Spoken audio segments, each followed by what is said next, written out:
God, it's the greatest thing I've ever seen. You're overdue. I just felt it's something that makes you look good, and that's cool, and you know, I'm all for it, but I think you need to tone this down because now it's getting intrusive to the show. But they can go in the afternoon for a US Hold show, on a second. as they did there, and they can do 180,000 buys for an afternoon show, which they've also done for All In. So okay, we know they can do. We know they can do big. Can I continue this before you cut me off? We know one thing. Yes. We know it might have done well because it went on first. I'm not saying it would. Here's my thing, Dave. But here's okay. Wait. Okay, here's the thing. Oh my God, it's the greatest thing I've ever seen.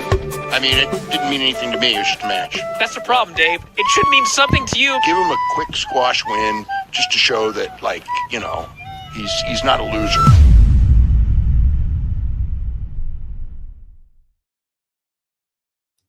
What's up, everybody? Welcome to another eclectic edition of Dave Meltzer Dumb Moment of the Week. Hashtag DMDMW. I am your host, Phil S. Marks. Just in, we have confirmed that Dave Meltzer fears PWT and flutes. And on this evening's show, AEW Forbidden Friends, baby. Dave Meltzer and the Wrestling Observer News Hounds attended Forbidden Door, and they also got a private little media scrum situation with Tony Khan, which we're going to get into. Dave also tried to set up a meeting with Nielsen, which is hilarious. He keeps trying to pitch AEW to Paramount, or Paramount's relationship with AEW to the folks at home, I guess. I'm not too sure. Cryin Bryan Alvarez hates CM Punk and is crying about CM Punk again. These guys cope about WWE, and Dave Meltzer sees AEW doing WWE type shit, and he loves it. He thinks it is absolutely the best thing he's ever seen. So without further ado, ladies and gentlemen, make sure you hit like, make sure you hit subscribe, make sure you hit heart or retweet or rate this podcast 5 stars. Just like Dave Meltzer would. And make sure you brought your flutes. You can super chat in if you want to interrupt the live show. You can become a member for 99 cents or become a Patreon patron. I don't know what it is, but patreon.com/Pro Wrestle Times. There's bonus episodes of Dave Meltzer Dumb Moment of the Week exclusive to Patreon. So without further ado, get your flutes in the chat. Ladies and gentlemen, it is time for everybody's favorite show that's a segment sometimes, but is definitely its own show now, and it is called Dave Meltzer Dumb Moment of the Week. Dave is so bad. Dave is the devil. Oh. So last week we talked a lot about, Dave Meltzer pitching AEW to Paramount essentially through his shit rag, and we have more of that. And if you guys want to see Niccolo Piccolo trolling Dave Meltzer and Tony Khan with a Ricky Dozan commemorative watch and a Antonio Inoki towel scarf, check out PWT live show Time Cop. That goes live every Wednesday and Saturday on YouTube, as you guys already know. But there's more of Dave trying to sell AEW to Ellison and Tone, claiming that he's really great friends with Ellison. And I've said it a billion times.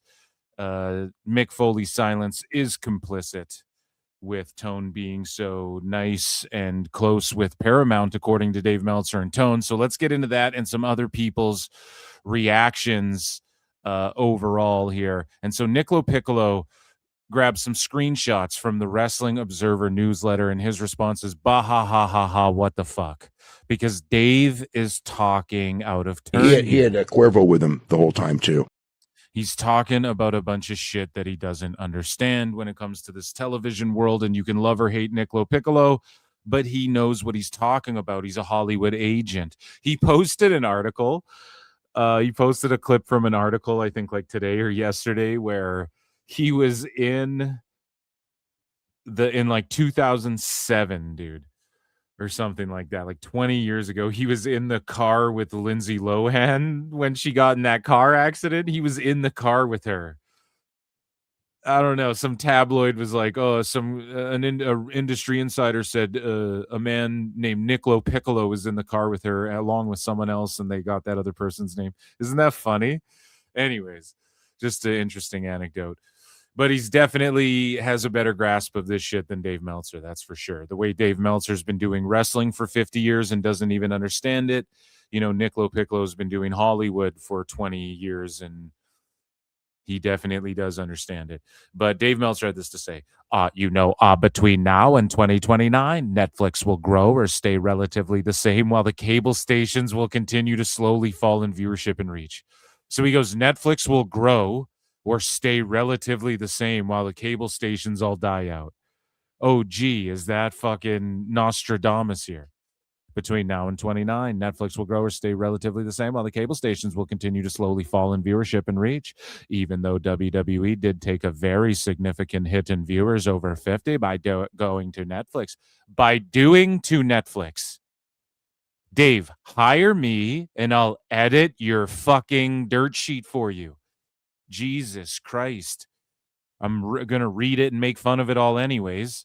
I could edit this for you. You can pay people to do this. You could probably just get AI to do this to edit it for you. Even though WWE did take, a very significant hit in viewers over 50, Bryan, by going to Netflix, which I don't really think anyone expected. They are likely strong. What does that even mean? Which I don't think anyone expected them to take a hit in viewers over 50.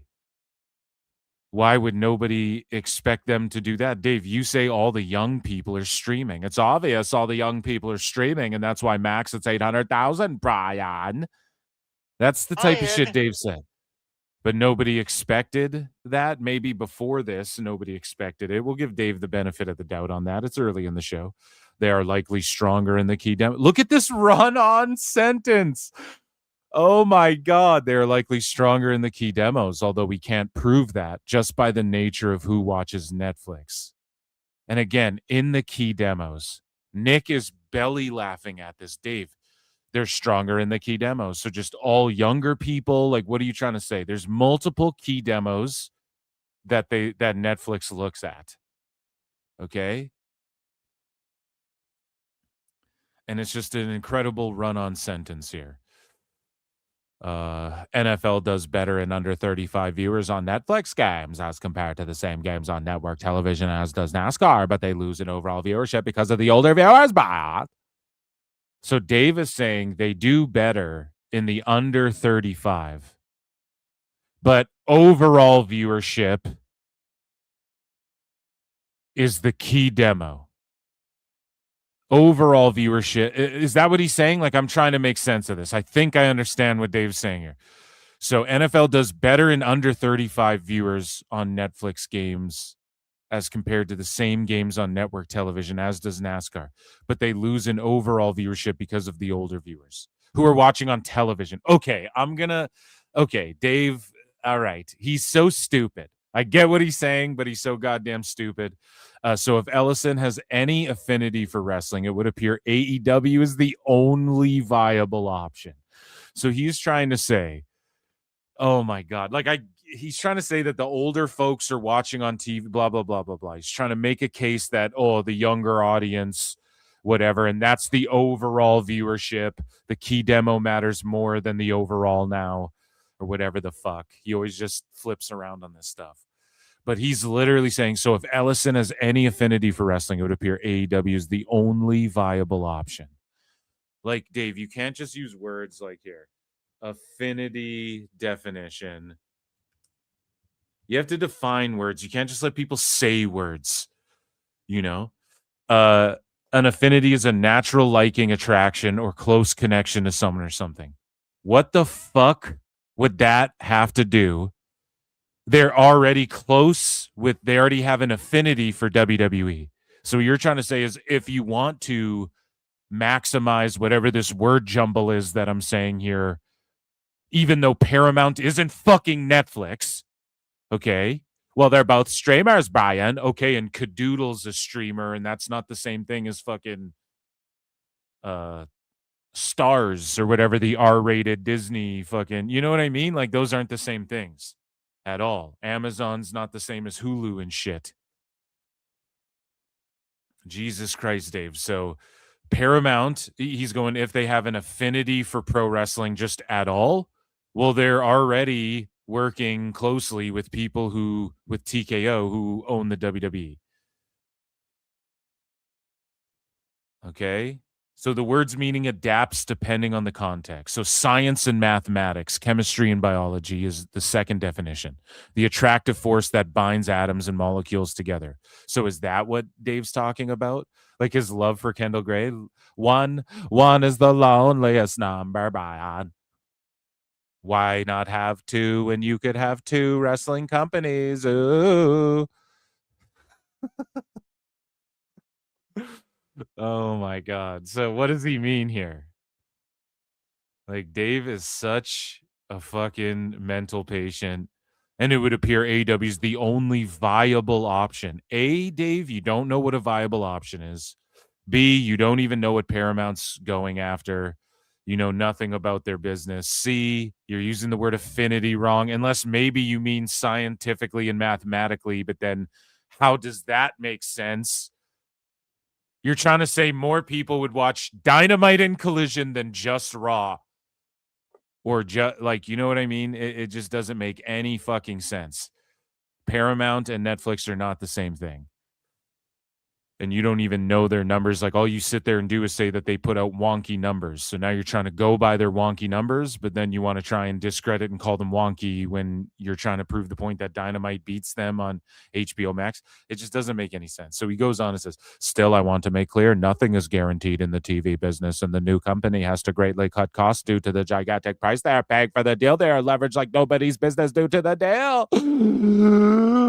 That's one sentence. Still, I want to make clear, look, no comma or anything. He goes, still, I want to make clear, nothing is guaranteed in the TV business, and the new company has to greatly cut costs due to the gigantic price they are paying for the deal, and they are leveraged like nobody's business due to the deal. Deal. Woo! Holy shit. We need flutes in the chat for that. Wow. Whoa. And then he starts the next sentence with but. Like, Dave, if you're editing and shit, there's a way to write that fucking paragraph you wrote above with periods and shit, and where you don't start, but rather end the sentence with a but. And then you can continue along from that and elaborate further. Jesus Christ, this shit stresses me out. Okay. And then this is how Dave writes. But the key to the boxing deal is that. So, oh my God. It's a 4-sentence, 1, 2, 3, 4 and a half, 5 sentence, sentences in one sentence, a paragraph in a sentence. Then Dave goes, blah, blah, blah, blah, blah, like nobody's business due to the deal, period. But the key to the boxing deal, this. But the key to the boxing deal, this, period. I'm not making this up, guys. It's on screen. Blah, blah, blah, blah, blah, blah, blah. They are leveraged like nobody's business due to the deal, 5 sentences, period. But the key to the boxing deal, this, period. Whoa. Yo. Dave is so bad. Dave is the devil. Or, the young superstar, babyface, the former heel thing. So, whoa, man, there's some people who like talk better than they write or whatever. There's some people who write shit better than they can convey things using oral skills. But Dave Meltzer talks like he speaks, or part of that's retarded too. He speaks like he writes, and he writes like he speaks. Except for just the writing has like really bad grammar and punctuation, and he doesn't put like likes and ums in there. But sometimes they are in there, but he doesn't put like and like it's like he just cuts that all out. And like I swear to God, while he's writing, where he'd be going like he'll just like be Spurg typing shit out furiously. Grrr. Like he had to rush get this report out. He couldn't even proofread. But the key to the boxing deal, and this is just like a testament to the fucking, and not even like a colon at the end, but the key to the boxing deal is this colon. But you're also starting with but. It's just gross. It's greebly. You're terrible. And it's the qualities. Like I wrote 8 million bajillion words. So you'd study and learn if you read. It's like, Dave, it's shit though. So if I study and read a bunch of bullshit propaganda garbage that isn't even, you can't even take the fucking time and give the reader the respect to fucking proofread and edit this shit, or hire somebody to edit it up and punch it up after you fucking just scramble finger type this shit out and then throw a paper on the ground and then fucking just type it in a text note on your phone anyways. Dave should be on Hoarders for real, but like it's garbage. And that's the thing with AEW. It's so funny how that's his favorite fed, when AEW is just Tone rolls out of bed, quickly puts a match together, and then just quickly like talks about it on Instagram Live, and then fucking throws it on TV, and everyone's like, I don't know, it's just shit happening in matches. We need more than that. That's the thing, Dave. You write all this to try and compensate for the fact that you lack substance and you don't really know what you're talking about. So it's just word salad that you don't even cleverly put together because you don't even take the time to proofread it. Fuck. Motherfucker. So he goes TNT. So this is what he says. But the key to the boxing deal, period. TNT literally what? That drives me insane. TNT literally just made this deal with DAZN for regular boxing on Saturday nights roughly once a month. Dave, this has nothing to do with anything.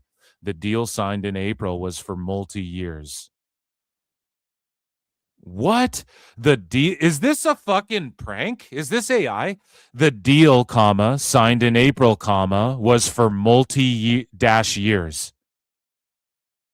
Dave, you're supposed to say the deal signed in April was for multiple years. No commas. Why are you Spurg adding commas now in a fucking 10-word sentence and then hyphenating multi-year was for multi-years? Multiple years, you mean? And then why is there no commas up here and then random sentences that don't even make sense right here? And then you hit everyone with TNT literally just made the deal.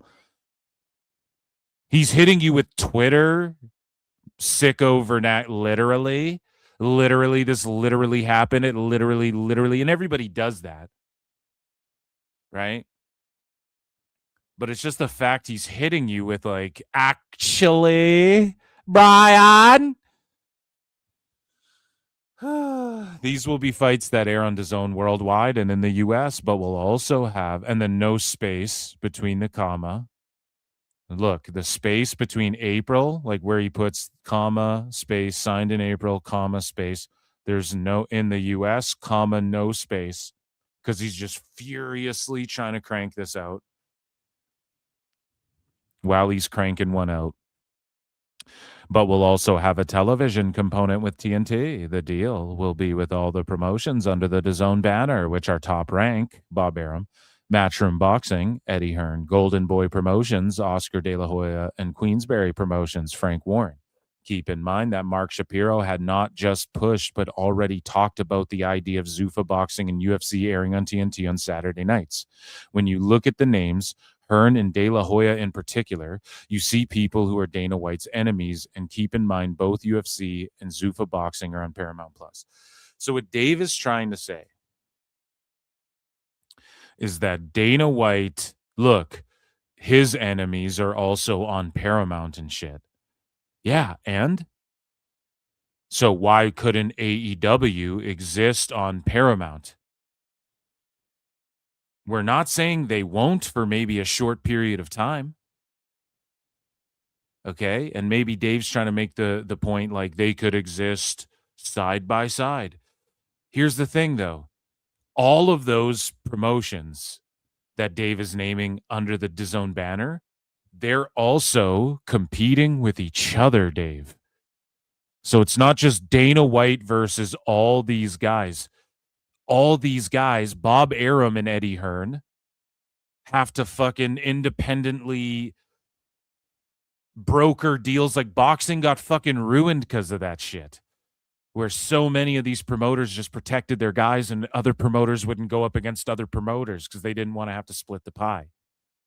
So it's like, it's just a whole different thing. You're talking about all of those boxing guys are competing, and they're competing with Dana White, and they all exist on the same thing, competing with each other.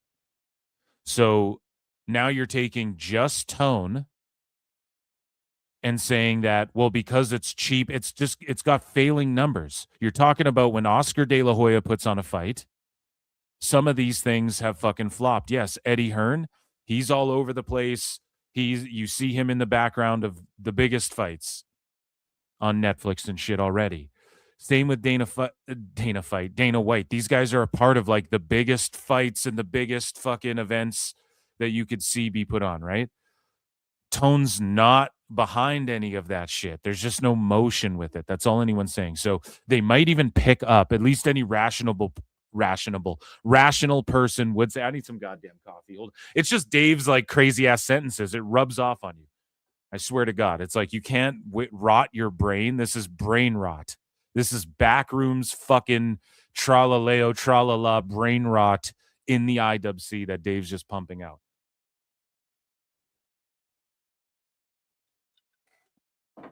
Any rational person obviously understands that AEW might stay on there for another year, and it's all down to, do they pick up that fucking option? I say no. And if they fucking do, they're gonna get P. Diddy'd. They're just gonna be the afterthought, and it's gonna be up to them. Here's the thing at the end of the day too that nobody wants to talk about. It's up to them to promote fucking AEW. It's up to AEW to make people want to watch AEW.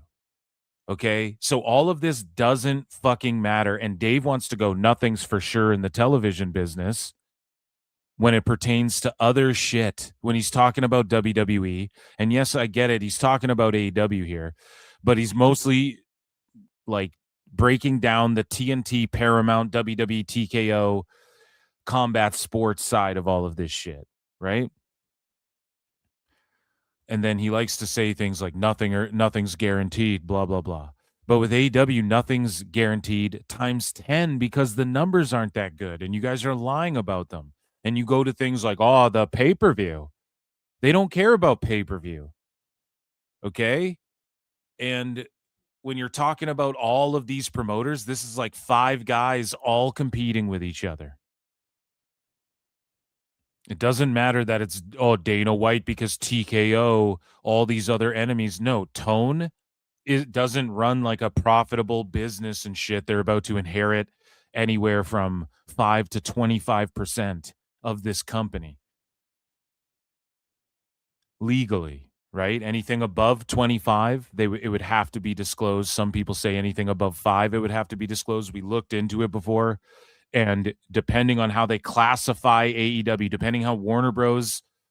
Classifies AEW and how they do their paperwork, they might not have to claim up to 25% or whatever. That was our understanding of it here at DMDMW. But either way, Dave is just like conflating things and then saying nothing's for sure.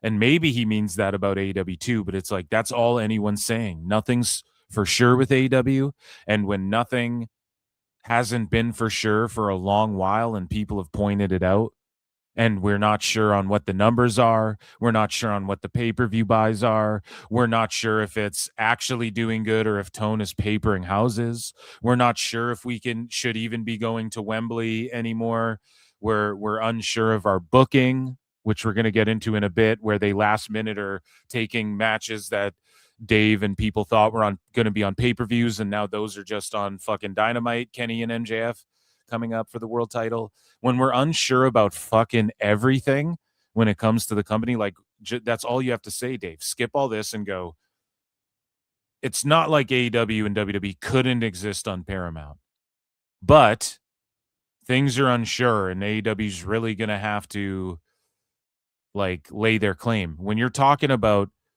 Eddie Hearn putting on a fucking Anthony Joshua fight, or fucking Oscar De La Hoya doing a fight with Canelo that draws, and then Dana White's doing the White House card that drew 37 million, and he's got Conor McGregor pulling up in 9 days that's going to do fucking massive views on Paramount. Yeah, okay, like sure, maybe you could compare them, but they're also all competing. You're talking about Just Tone, who offers nothing. I'm sorry. They're not worried about 700,000 viewers unless it's on TNT. Maybe if the people who just are watching on TNT and shit, if they can somehow convince every single one of them to go to Paramount and to buy Paramount Plus and subscribe to it every week, okay. But that's just not realistic. How many do you think float over? 500,000? Not even close to that. It will not even be close to that. So what you're banking on is the people who have HBO Max and then Dynamite, and then they just absorb that, and Dynamite's on Paramount Plus. And then now you're subscribed to Paramount Plus. If you were subscribed to HBO Max before, you're banking on all of them being retained, which is an invisible 500,000. Rumors are it doesn't even crack 100,000. And then the pay-per-view buys that nobody can verify, that also don't all translate to just HBO Max. So if we're to believe Dave Meltzer, from his own words, they go to Amazon, they're doing 30% roughly, his estimate, more buys ever since they joined Amazon. So how does that benefit Paramount? Dave's not even thinking about this. Well, they do 185,000 buys. Okay, how many of those are HBO Max? And if Tone doesn't know the numbers, how the fuck do you even know the numbers? And WBD doesn't tout the numbers, meaning they're not good, because if they were good, they would fucking tout them. That's just like anybody could tell you that. You don't need to even know what we're talking about to go, hey, if those numbers were good, would they flex them? Would they show them off? Well, absolutely. Anybody would you just walk down the street and say, hey, if your numbers were good, would you flex them? You know what I mean? Anybody would go, yes. Doesn't matter what you're talking about. So like Dave, he doesn't consider that either. Like and neither do the sickos. They're all just like, fucking all the YouTube buys, and they do buys on Amazon, and they do buys on fucking. Okay, so Paramount has to try and convert. Like, how many buys are they doing on HBO Max? They paid UFC 7.7 billion, 1.1 billion a year to not do pay-per-views anymore. So why the fuck would they even care about that at all? Dave doesn't even put that in his bullshit ramblings here. I can't even get through this first fucking. He goes, so in a deal literally made in April. He says, literally, this deal made in April again. For multiple years, TNT signed the leading rival boxing promoters of the boxing promotion they already have, and people who are White's personal enemies. Because, Dave, in the fucking boxing and fighting world, in the combat world, all of those promoters, like, this is how fucking stupid Dave is. And he's just stooging himself that he doesn't understand shit about boxing or MMA right now. And I wish that fucking MMA and boxing analysts would start calling. Where's Luke Thomas? Start calling Dave out on his shit. Where's MMA Guru making fun of this guy? Start clowning this guy. Dave, all of those boxers, Top Rank and Golden Boy and fucking bro, they cross over, so their fighters fight each other and shit, and they co-promote events. People in Zuffa Boxing can cross over. Dana White is promoting And there will be a Zuffa boxing logo on the fucking Tyson Fury Joshua fight when they make that happen. And whatever Tyson Fury's next fight is. Tyson Fury's fighting that guy who does the freak show fights in Russia or whatever. He's like a heavyweight and he fights like 3 versus 1 lightweights, or he fought like a bunch of midgets once or something like that, right? He does these freak shows. And that's Tyson Fury's expected next fight, allegedly. But like Dana White and them, they can cross promote those, so they don't give a fuck. That's the difference. AEW and WWE will not cross promote. They're going to pretend they're in different fucking universes.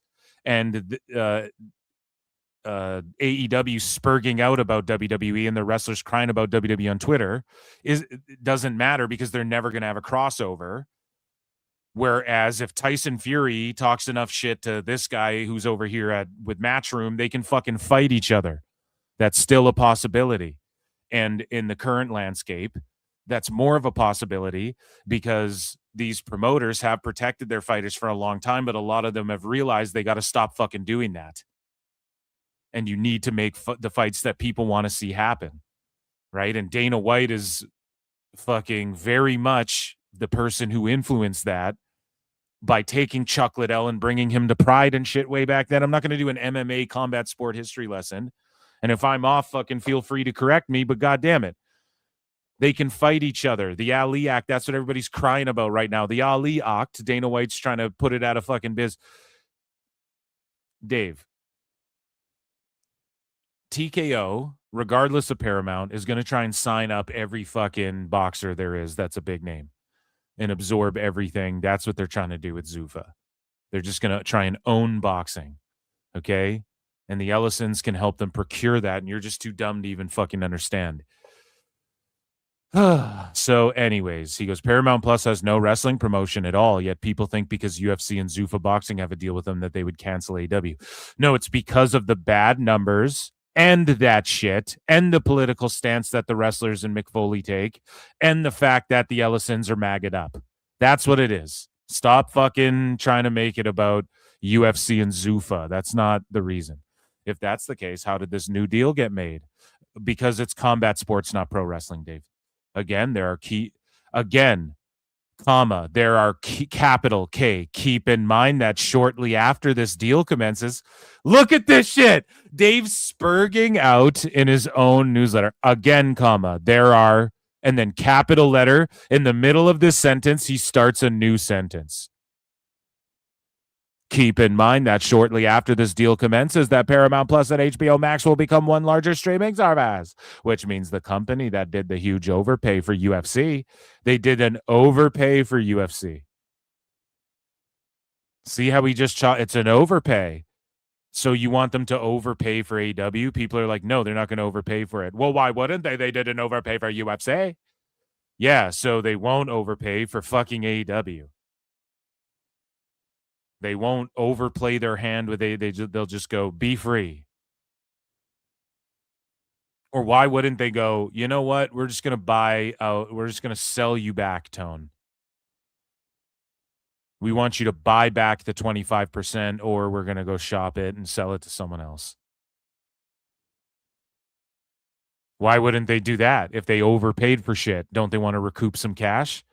Don't you think they go, well, we have all this and we're friendly with TKO. We could just dip out on this AEW thing until WWE's ready to fucking put whatever on Prime.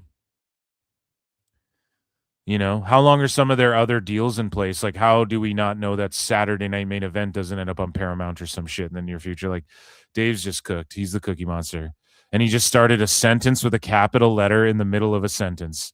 Again, there are, keep in mind that shortly after this deal commences, that Paramount Plus and HBO Max will become one larger streaming service, which means the company that did the huge overpay for UFC, and one could argue Zuffa Boxing, which does weak numbers at $100 million per year, is even more of an overpay. But that $100 million is based on their view of the potential down the line of the company that Turkey Al-Sheikh, in theory, endless money, along with Nick Khan. Look at this, dude, Dave. Oh, man.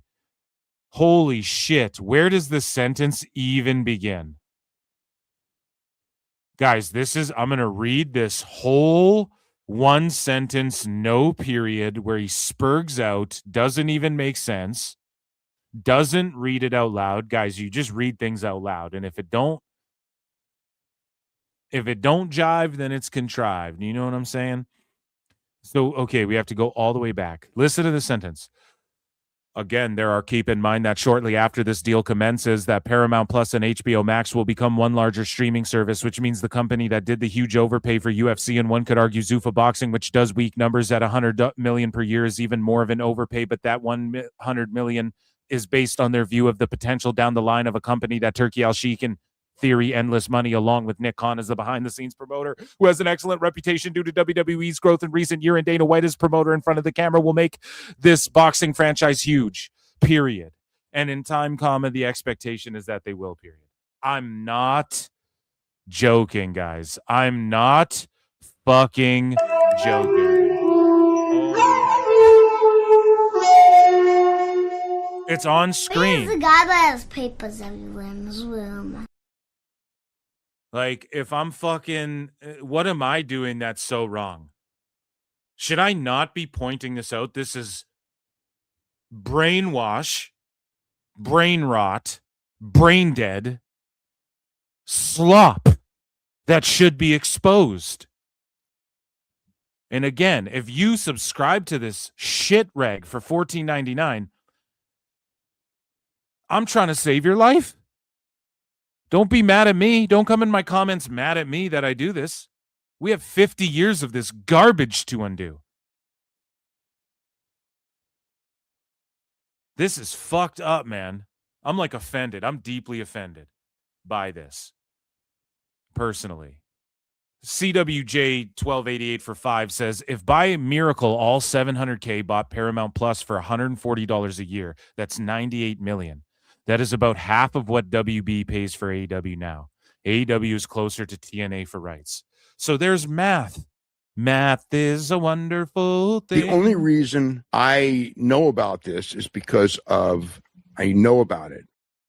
And Dave was begging on last DMDMW.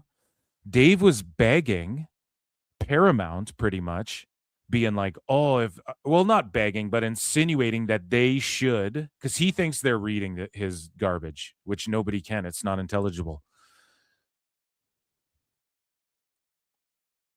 He was like, they could do a deal at like $185 million or around there, or whatever the fuck you saying, like trying to push for the same amount that WB. Why the fuck would they give them the same amount when the numbers are going down by every metric other than yours? So you just broke it down, CWJ. If by a miracle, let's say all 700K, and people laugh at that too. They're like, oh, come on now, Phil, 700K watch Dynamite? Like, not really. Like, if you average it, it's more like 600. But okay, let's round high, because this is how you defeat these motherfuckers. You give them the benefit of the doubt. Okay, we'll just read your shit rag. And this is why you're a brain dead dummy, because like you don't even know how to write, and you're a writer. It's what you fucking do. Let's do math, which is what Dave claims he does, right? Meltzer Inferno, you gotta fucking learn. Baby, learn Meltzer Inferno. If by a miracle all 700K, let's say they convert all peak number 700K who watch on TV. So they're going to absorb the invisible 500,000 from HBO Max, which won't happen. There's going to be people who go, we don't like Paramount. They're a MAGA company and shit. There's going to be people who do that.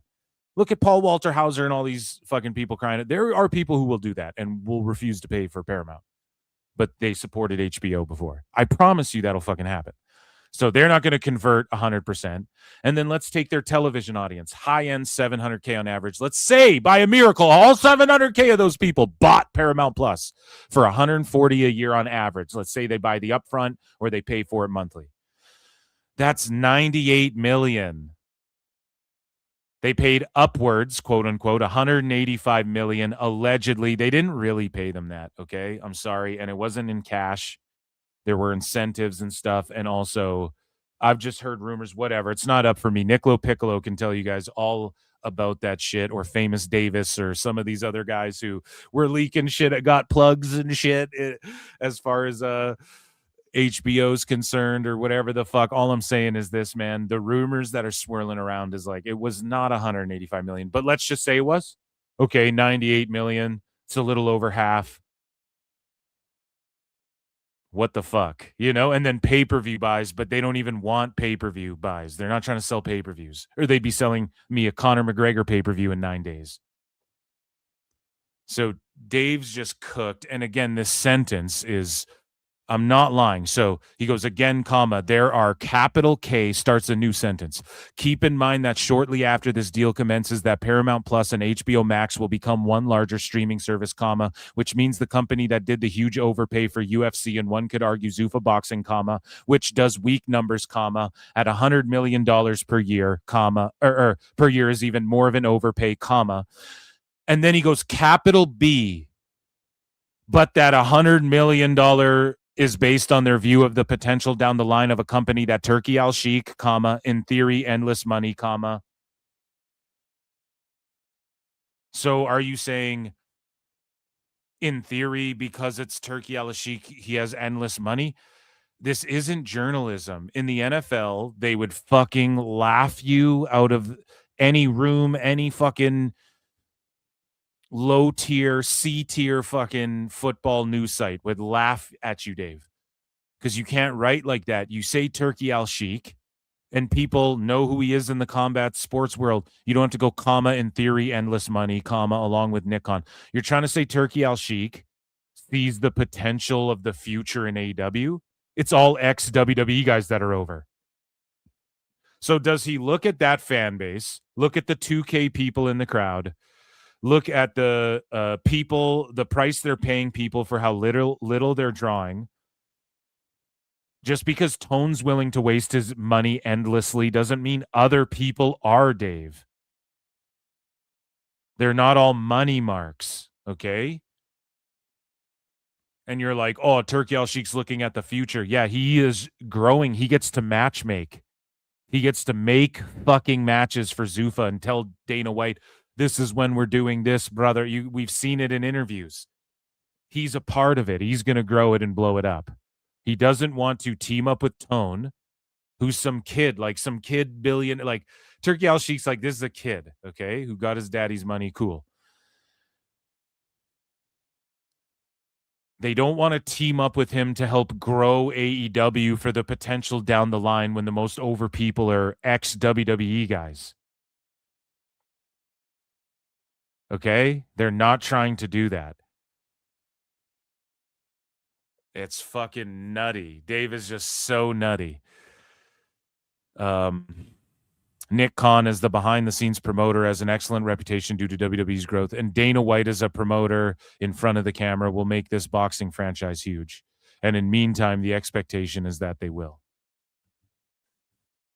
Dave, Nick Khan and Tony Khan have taken shots at each other. Nick Khan takes the time to take shots at Tony Khan, like whenever he does interviews, and then you melt down and call him out about it. Why the fuck wouldn't he tell Paramount and Dana and all these people, yeah, fuck Tony Khan? Best guys, Tony Khan.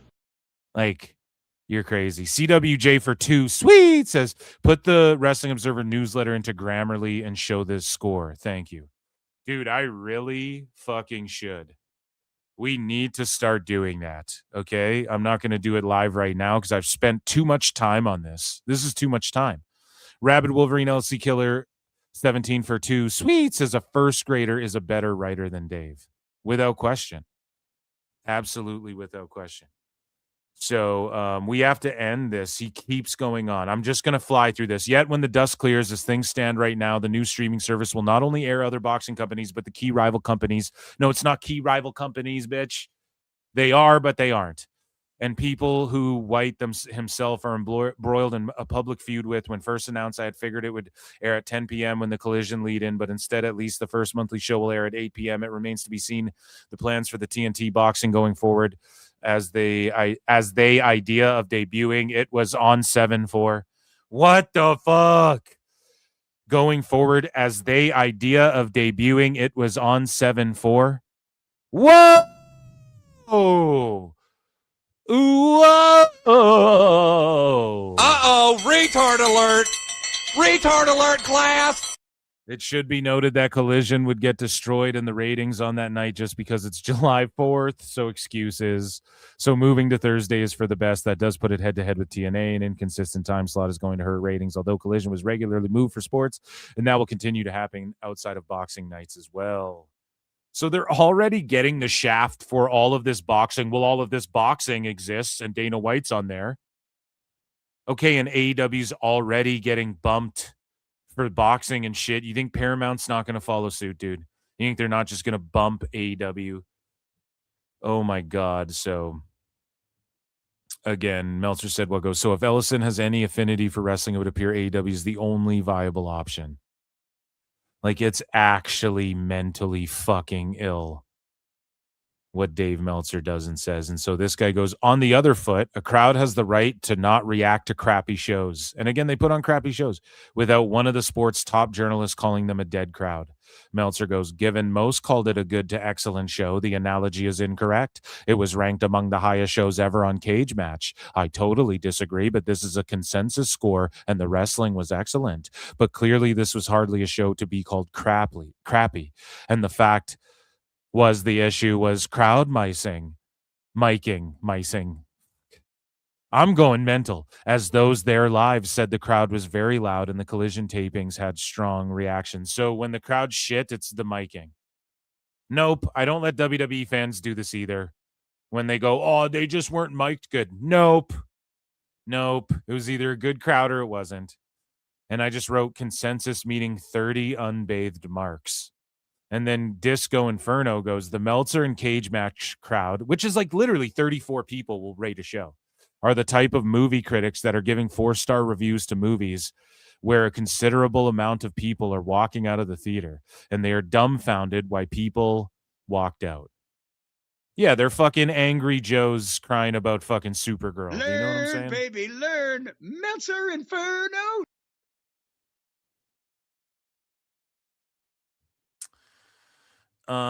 Zero Dark for 2 says, how dangerous is the 6?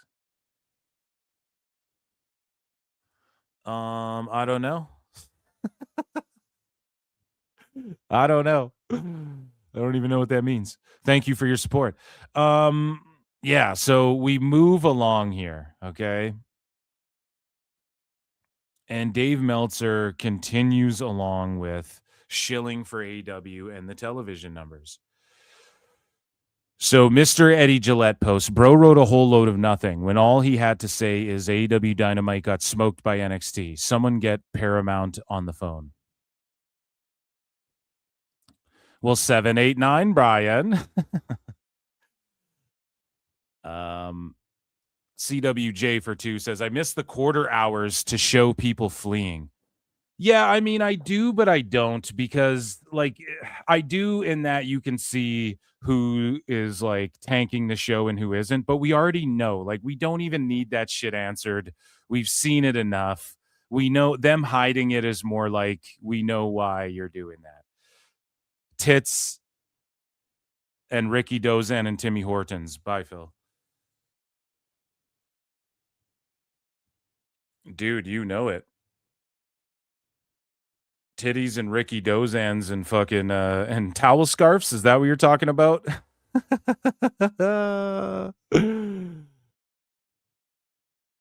So AEW Wednesday did 600 and so this is what Dave's saying, okay? He's just chilling. AEW Wednesday did 616K, 0.10 and 18 to 49 and 0.18 and 25 to 54, which is a crazy differential by don't have placings or competition yet. But obviously World Cup and NBA draft. NXT had both as well as competition. This is panel plus big data, not including Max. And it's so funny how you too, buddy. You too. No, I know. I'm picking up like a fucking Ricky Dozan watch laid out in the fucking Las Vegas suite, penthouse suite, broken in half by God King. I'm picking up what's being put down. Okay, guys. So AEW Wednesday did 616. Okay, so this was the week that NXT did like 680 something or something like that, right? 650. We'll say 650, right? They did a similar rating, but it was higher. And so Dave, of course, has to compare it to NXT. And it's so funny how, as Zero Dark in chat, and everybody knows in chat, and everybody watching the show understands, NXT is like the most developmental it's been in a fucking while, bar the world heavyweight NXT heavyweight title or whatever, the men's title, whatever you want to call it, because those are two vets, right?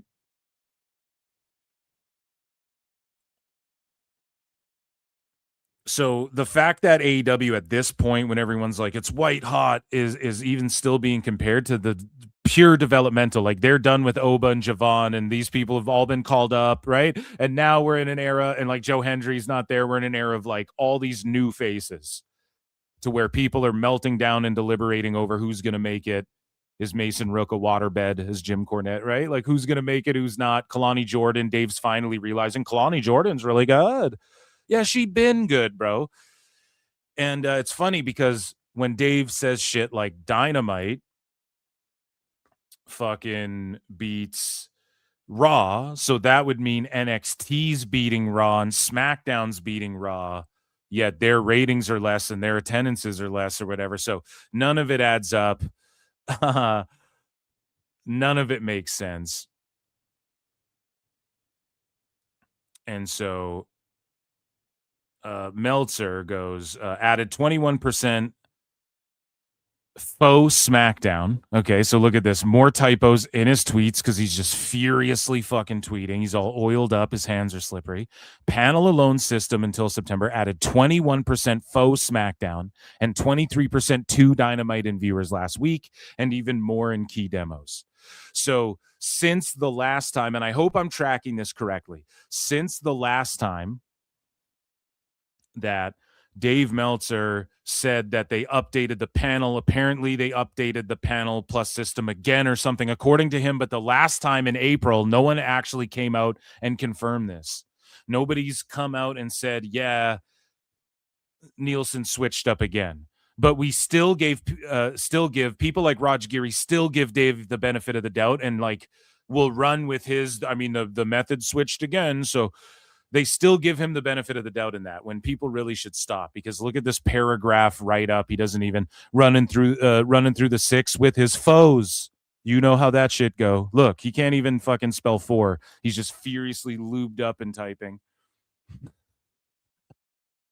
So we move along here, and I think we have more sweeping for AEW. So speaking of Raj Giri, Raj had this to say. When was the last time Dave said on an episode of Dynamite sucked or was even bad? Not a segment, not part of it, but that whole episode sucked or wasn't good. I'm genuinely curious. Disco says Dave Scherer referred to Meltzer once as AEW's house organ. It's a perfect description. So then Raj goes, so it's never happened. How can people take him seriously when he believes one company can't do no wrong?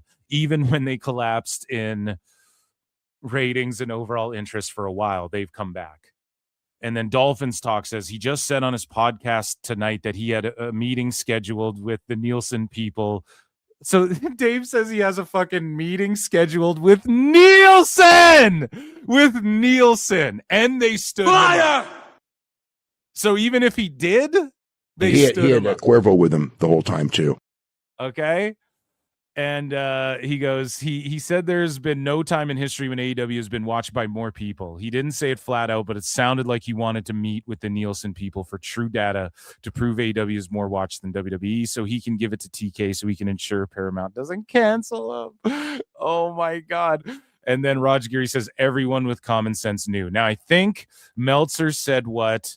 The GOAT. Okay, we went over this. Shout out Niccolo Piccolo. And I think Meltzer said what? The GOAT actually posted the clip.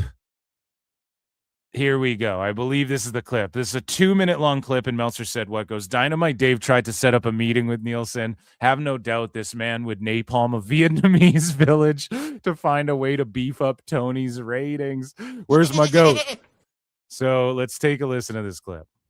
Later in the show. Mm-hmm. But But by the way, did I tell you that I was supposed to have a meeting with Nielsen about this? And okay, didn't happen. Big shock, huh? Who were you going to talk with? I have people there from other points in life that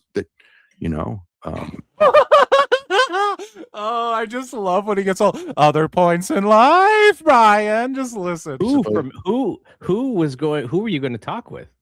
I have people there from other points in life. I have people there from other points in life. Dude, I did a whole bonus episode on patreon.com/ProWrestleTimes. I did a bonus episode of Dave Meltzer Dumb Moment of the Week where I chronicle all of his best friends over the years. And he has friends in fucking like all these different areas. So it makes him an expert allegedly in all these areas, right? And one of his quote unquote friends starts as this girl. I saw her on the news talking about Donald Trump or something like that. He says, right? And he's like, and we were best friends. He literally starts by saying that. Then he goes, well, we weren't really friends. I mean, we were close. We hung out in like not the same friend group, but different friend groups. And well, I mean, we probably would have hung out. She lived like a block over. I'm not joking. I'm not fucking joking. And it's like, whoa, Dave, you're creepy, man. You're weird. People at Netflix was it like somebody who was in charge of some of the decision making, or was it just no? What was happening? No. It was actually about the difference between no, Bryan. No, Bryan. The panel numbers and the panel and big data numbers. Like he's talking to Garrett, but because it's like, which I guess we'll talk about that later in the show. But it's like just as an example, like the SmackDown was on Friday. Last Friday, SmackDown was 1,191,000, I believe, and 0.25. And then the panel numbers 1,444,000 and 0.34. Those and actually Collision was the one that had the biggest difference. I mean, the 18 to 49 Collision number was up 60% in the panel, and it's like, okay, I can see 5-10% variations in different methods. But I mean, with AEW, it's like in 1849, it's like Collision's up 60. Well, it would be up from 0.5 to 0.8, so it's 62.5%. It's up, right? 3/5, so 60% up. And then he starts at 60.25. 60. Dynamite is up from 50% because it's up from 0.12 to 0.18. And it's like, basically like these variations are too high. And it's like you and I just talked about this earlier. It's like they changed the system to benefit the NFL in particular.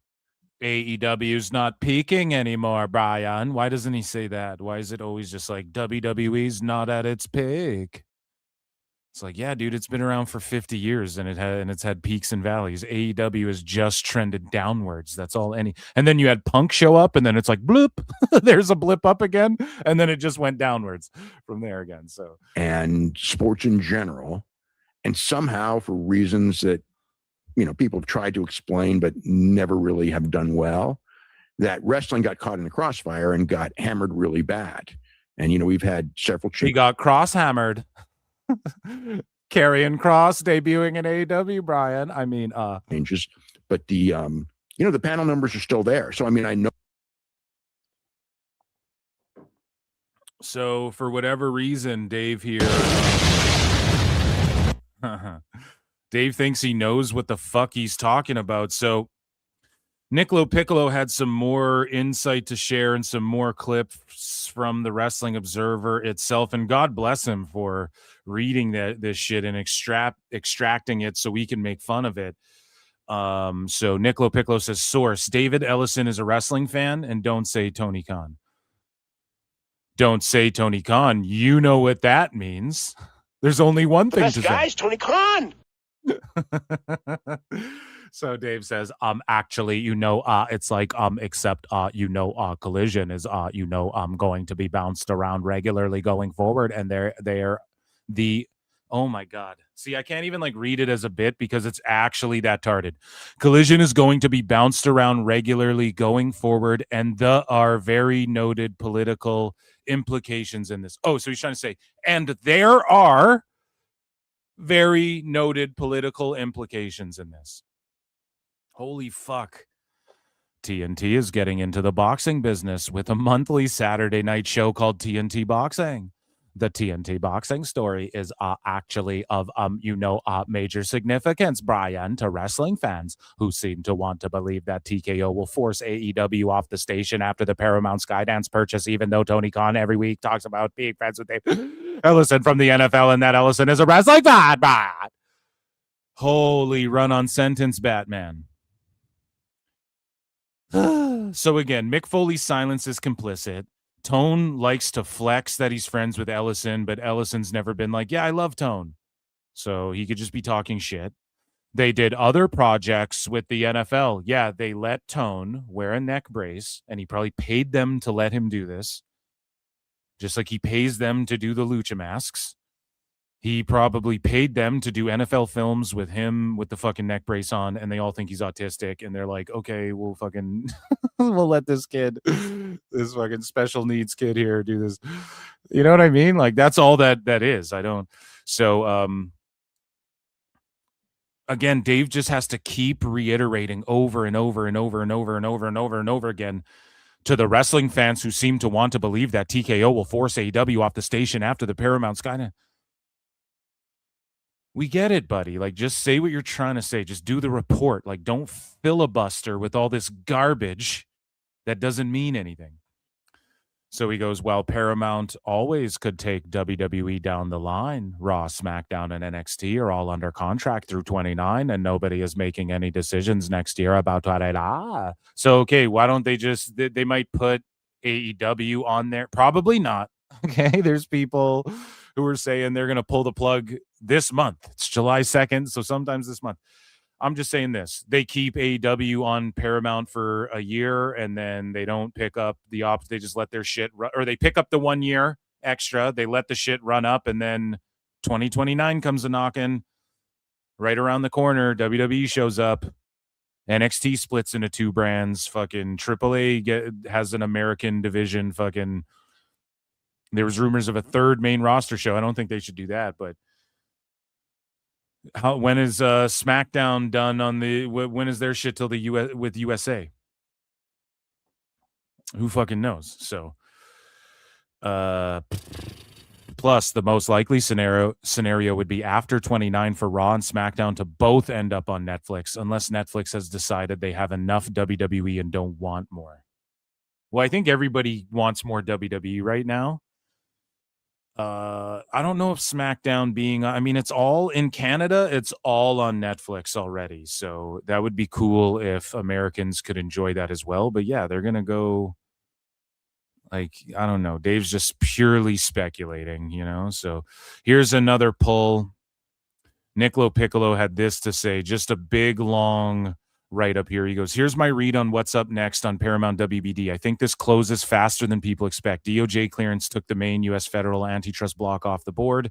Once that happened, the remaining process became less about deal viability and more about how much regulators can extract before they let it through. Wow, clear and concise fucking sentences that are straight to the point. How refreshing. The market isn't acting like this is a broken deal. And also with the DOJ thing, like, remember they were talking about, well, we want to get it done this summer. We're hoping September. And then it just fucking 4 days later, it's done. It's like, all right, this is moving way quicker than anybody thought. The market isn't acting like this is a broken deal. It's acting like a large, complicated debt finance media transaction grinding through the final regulatory checkpoints, which is a different posture from a transaction where financing, control, antitrust theory, and closing certainty are still in question. I mean, proper use of fucking commas and stuff. Europe is first. July 14 is the foreign subsidy deadline. And yes, the Gulf capital gives the commission a real hook. But this looks more like a commitments track than a kill shot because the commission can make noise around Saudi, Qatar, and Abu Dhabi, linked money, ask for assurances, create a political record, and still clear the transaction. The cleaner EU pressure point is ordinary merger review, especially kids and family content, which is so key, is the kids and family content. Paramount is Nickelodeon and WBD is Cartoon Network. That's the obvious overlap, and it's also the easiest one to solve. The Ellison side has already talked about the kids channel issue and a narrow remedy. There lets regulators regulate in. The regulators, ain't no mistake in the game, Warren G. say they did their job without blowing up a deal the U.S. already cleared. The UK CMA, Competition and Markets Authority, is the real timing weapon. August 7 is the phase 1 deadline. Everyone knows phase 2 is the hammer. Paramount has every incentive to solve this at phase 1 with commitments around theatrical output, windows, licensing, distributor access, and kids content, rather than let CMA, Competition and Markets Authority, drag the deal into a longer process. Let me just quickly reread that again, because I'm just too redacted to understand all of this stuff, but this is just a way more intelligible breakdown. So they're going to want to get this done quicker, okay? The theatrical piece is important because Ellison has already said the combined company would release at least 30 full theatricals a year and maintain a real theatrical window. Good. That's what I like to hear. That's exactly the kind of public pledge regulators and exhibitors can convert into writing. They don't need to invent a new remedy from scratch. They can take the promise and make it enforceable. The FCC won't let me be a let me be me. The FCC is the other box, but Paramount structured around the obvious foreign ownership issue. The foreign capital is mostly in non-voting economics, while Ellison and Redbird keep voting control with CBS broadcast stations. And the structure, the FCC can still create political noise, but the legal answer to control has already been built into the deal. So this is just getting into it, the nitty fucking gritty. Okay. So go and check out Niccolo Piccolo. Okay. You just fucking scroll his timeline. That could be a show, but, again, love him or hate him, he would know more about this than fucking Dave. And again, not to leave out any context here, it's all valuable information, but base case, this closes in late August or the first week of September with commitments, not a dramatic last-second rescue at the end of Q3. The story now isn't whether Paramount WBD survives the process. It's how much regulators can grab before, Paramount gets the deal done. Then hit some. Roll that like that. Smoke it. Roll that like that. Let's go. Smoke it. Hey, I need an ounce and a with the verses. Dude, I miss those. Do they still do the verses, rap battles? And this was a month ago, almost 2 weeks ago, rather. And so Niccolo Piccolo says, shut the fuck up, Dave Meltzer. And Dave goes, AEW. The Financial Times reported that European regulators are expected to approve the Paramount Skydance purchase of WBD. Oh my God. Did he just read Niccolo Piccolo's shit and then fucking try and regurgitate it? Lucy Moody for 2 says, put JJ on, please. CWJ for 2 says, YouTube view count last 30 days. WWE 633 million. AEW 91 million. This is what I mean. You can just destroy them with math. Meltzer Inferno. And Miyagi Jung is a new member. Fuck yeah, dude. Welcome and enjoy the member shows and the member content. Member Mondays is when I typically do a stream. If I miss Monday, though, I do it sometimes during the week. So make sure you guys get your memberships and support the channel. Check out patreon.com/ProWrestleTimes as well for bonus episodes of Dave Meltzer Dumb Moment of the Week. So I think Dave read Niccolo Piccolo's tweets and then fucking just tried to regurgitate his shit, but cleverly, instead of just going Niccolo Piccolo, a fucking experienced Hollywood agent, had this to say. It's just crazy. This story reported the European Commission is expected to give the deal its approval, citing 2 individuals familiar with the discussions. The story was that they are working on a deal, provided that Paramount and Skydance agree to a number of commitments designed to address competition concerns. The story is that negotiations over final conditions are ongoing, but the approval is within reach, Garrett. what they are, looking for to approve with the sale has not been finalized. But one thing apparently discussed is that they would require Paramount to exit its joint venture with Universal Pictures. Is there any truth to that? The biggest threat to the sales still looks to be attorney generals in various states, particularly California. And Drew McIntyre sticking a claymore in this whole thing. Send Drew.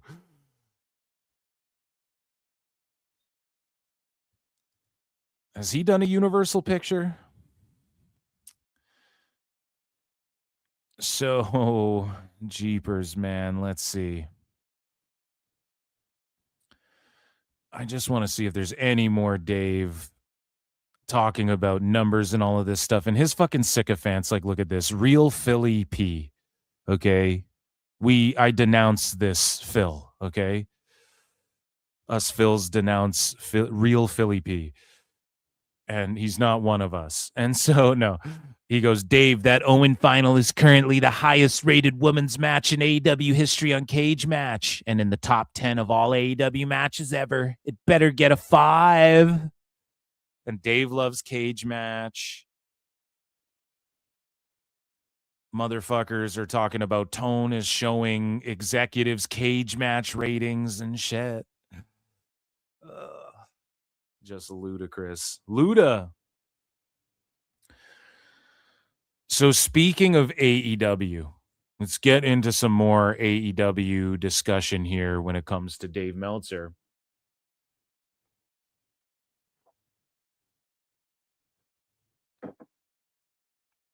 And Dave Meltzer rated Athena versus Maya World in the Owen Hart Foundation Tournament a 4.25 stars. So there you go. I think that guy's dreams were broken. I'm not sure if Sassy Girl has been a member for 13 months and says, Phil, can you send JJ the link? Possibly. I don't really do. I've never had a guest on DMDMW. You know what I'm saying? So I don't know if this is, if that's what I'm aiming to do right now, but possibly. Athena versus Maya World, though, I think that's what Philly P was talking about. And thank you for 13 months of membership. And yeah, so Dave give it 4.25. I mean, Cage Match ratings, none of this shit matters. And this is where I get upset with motherfuckers like Will Ospreay. When you're already a millionaire and you already have fucking all the money in the bank, and then you don't have to go out there and try and actually get over. You just rest on your laurels and do like the same fucking match with Swerve that you do with Mike Bailey and you do with everybody else.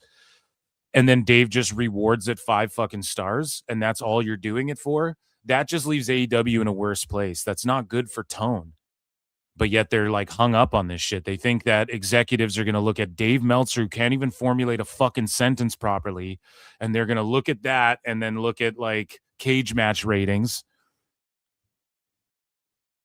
And it's just a bunch of stinky neckbeards voting on shit in Cage Match ratings. They think like that's going to turn the tide or change perception. And I've said it a million times, like these guys truly believe that if you took any episode of Dynamite, like yesterday's episode of Dynamite, and you put you take Monday Night Raw off the air, you put it on Netflix, Dynamite, when Raw is supposed to come on, they think that would like do the same rating or pop a bigger rating, or all those people would make them all AEW fans. I swear to God, they believe that, and it's fucking craziness.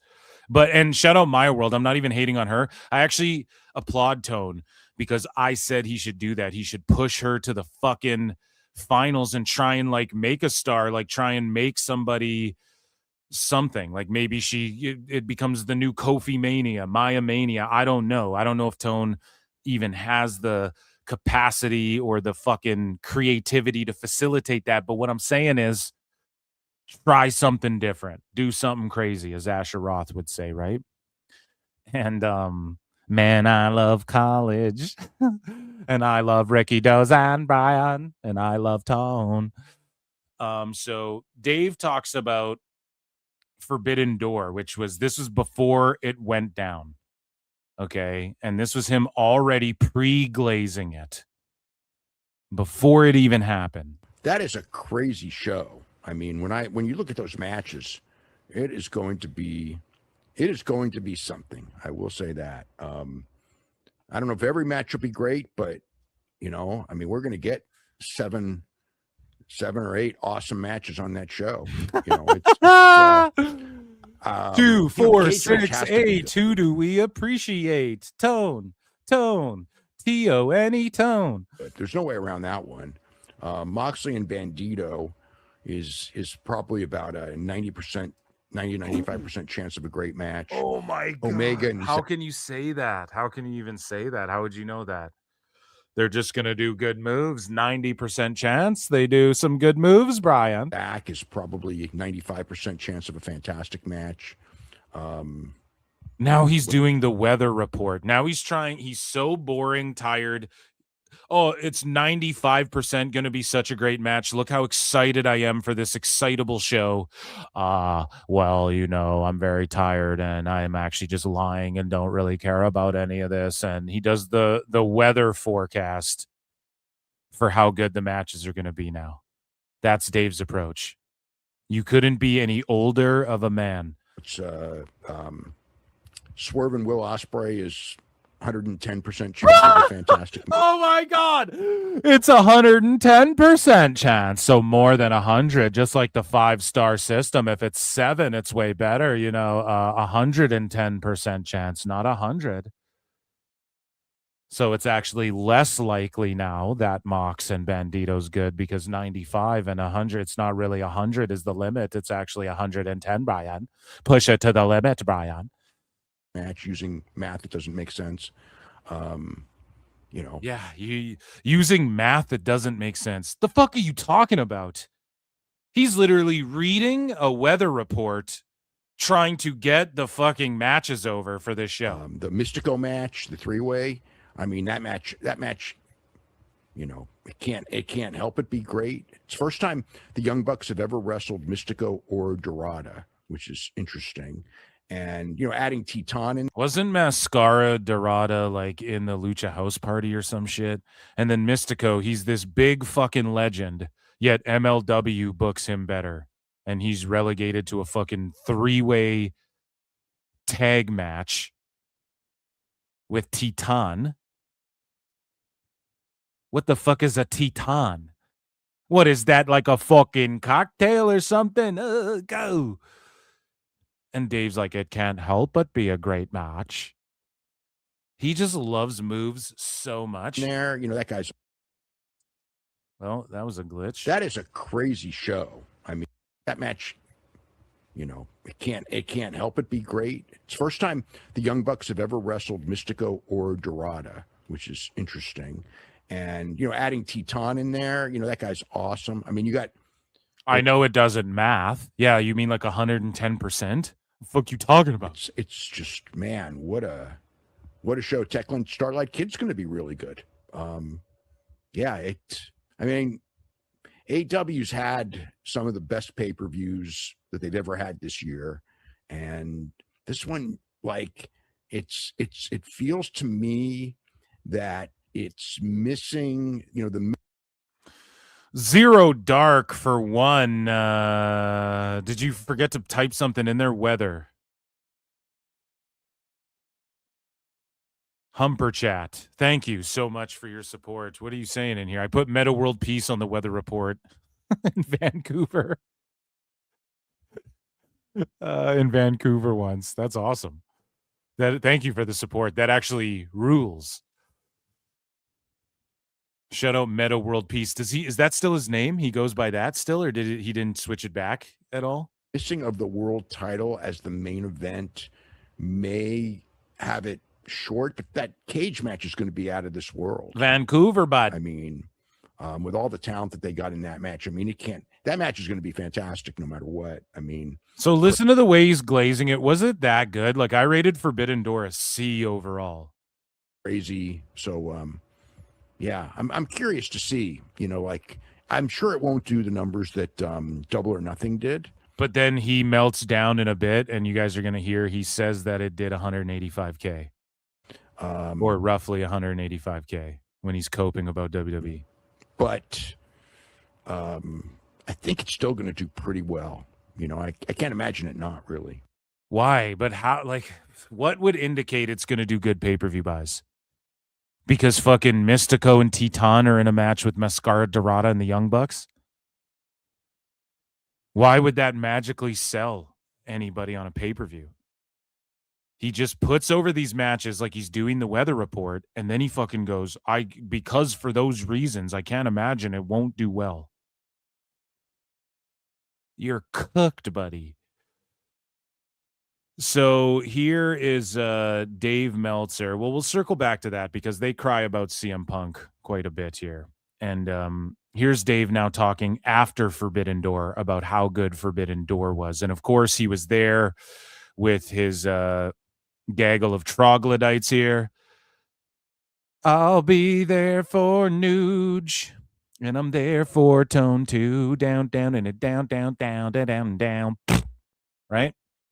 So they're all there. It's a friends' night. A real sausage fest. Am I right, fellas? Go. And Dave gets back from this AEW show, and this was his thoughts on it. And we're going to get into him getting like a private lap dance. I mean, private media scrum with Tone. It was an excellent show, but what do we say?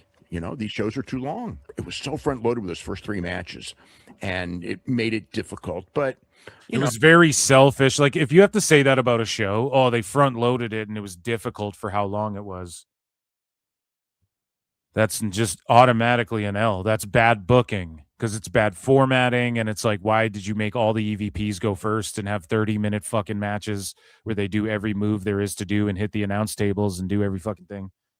That's just very selfish of the EVPs. Oh, everyone by the time they got into their flow, the crowd was with them. I thought it was either the best or the second best pay-per-view they've ever done. And okay, well, most people wow, that's impressive. Most people that watched on television were talking about how it was an absolutely unbelievable show. And I think the one thing, while I wouldn't say it was the best AEW show of all time, is I wouldn't call it the best, but it was a great show. It was a great show, but like on television, like the matches were unbelievable. The crowd was unbelievable.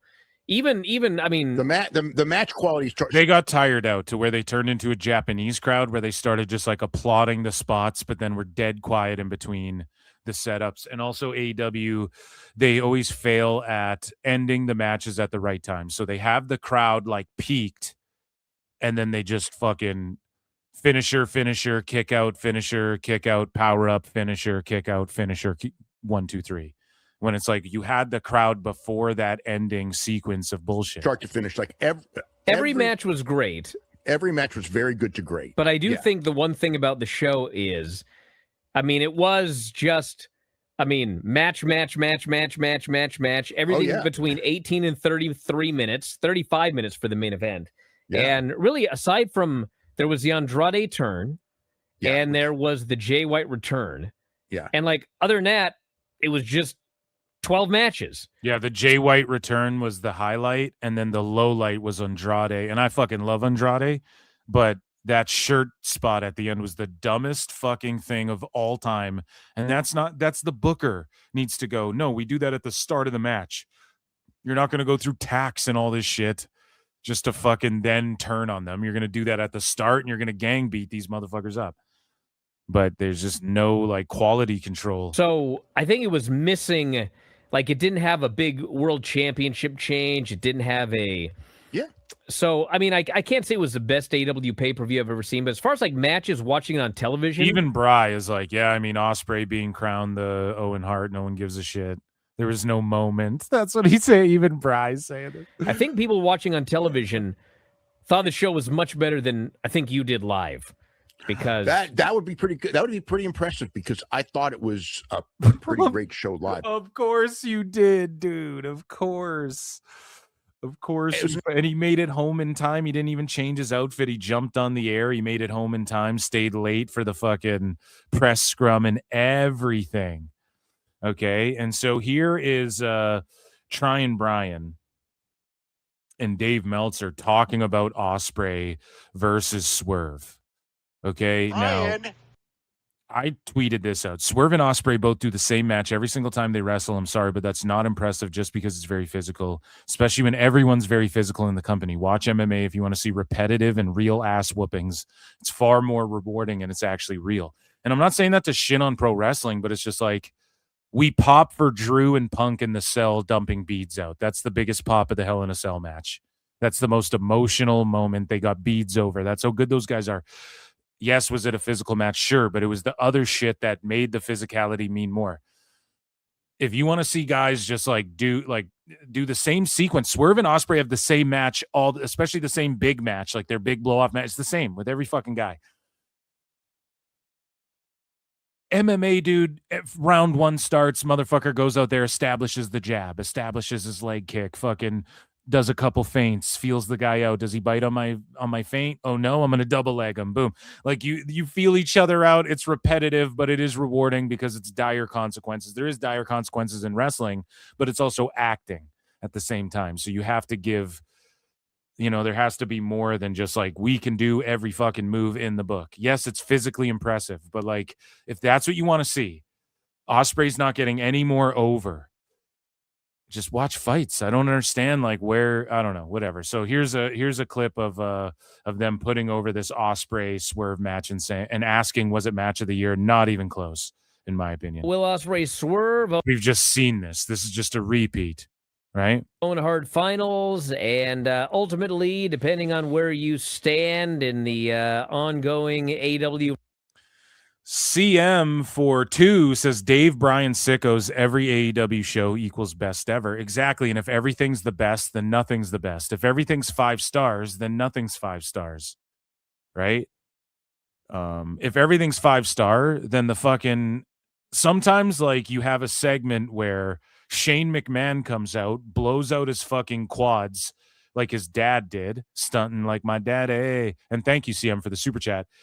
And he blows out his quads, and then Snoop Dogg hits a fucking people's elbow on him. And then that's a 5-star segment, even though they didn't even mean for it to be. And even though, let's say Shane did come out and have an impromptu match where he beats the Miz up or something, that may have gotten over 5 stars as well. Like it's not. And again, we're talking 5 stars, like how normal people would go, okay, we're rating something out of 5 stars. Like each thing is going to have different criteria and you have to factor in, there's multiple things that need to be factored in. Dave doesn't do that. It's just move based. And it's so telling. LK8181 has been a member for 25 months. God damn. Just in, we have confirmed that Dave Meltzer fears PWT and flutes. Dave was so close to criticizing AEW today, but he had to make sure Tony knew he wasn't complaining. Yep. And we got it bookmarked here. So versus WWE War. It's either this or the mask match of the year. I mean, this was absolutely this or the mask match. It was the mask match. Like, oh my God, in 10 years, no one will remember this. And I'm sorry they won't. Do people still clamor about Mox and Hangman at All In? Oh my God, what a moment. The changing of the guard of AEW, that match. No, they don't. They don't. And I'm sorry, they're not going to talk about this nowhere near the same way the Mask versus Mask El Grande gets talked about. And that's not being an E-shill or a AAA drone or whatever. It's just the truth.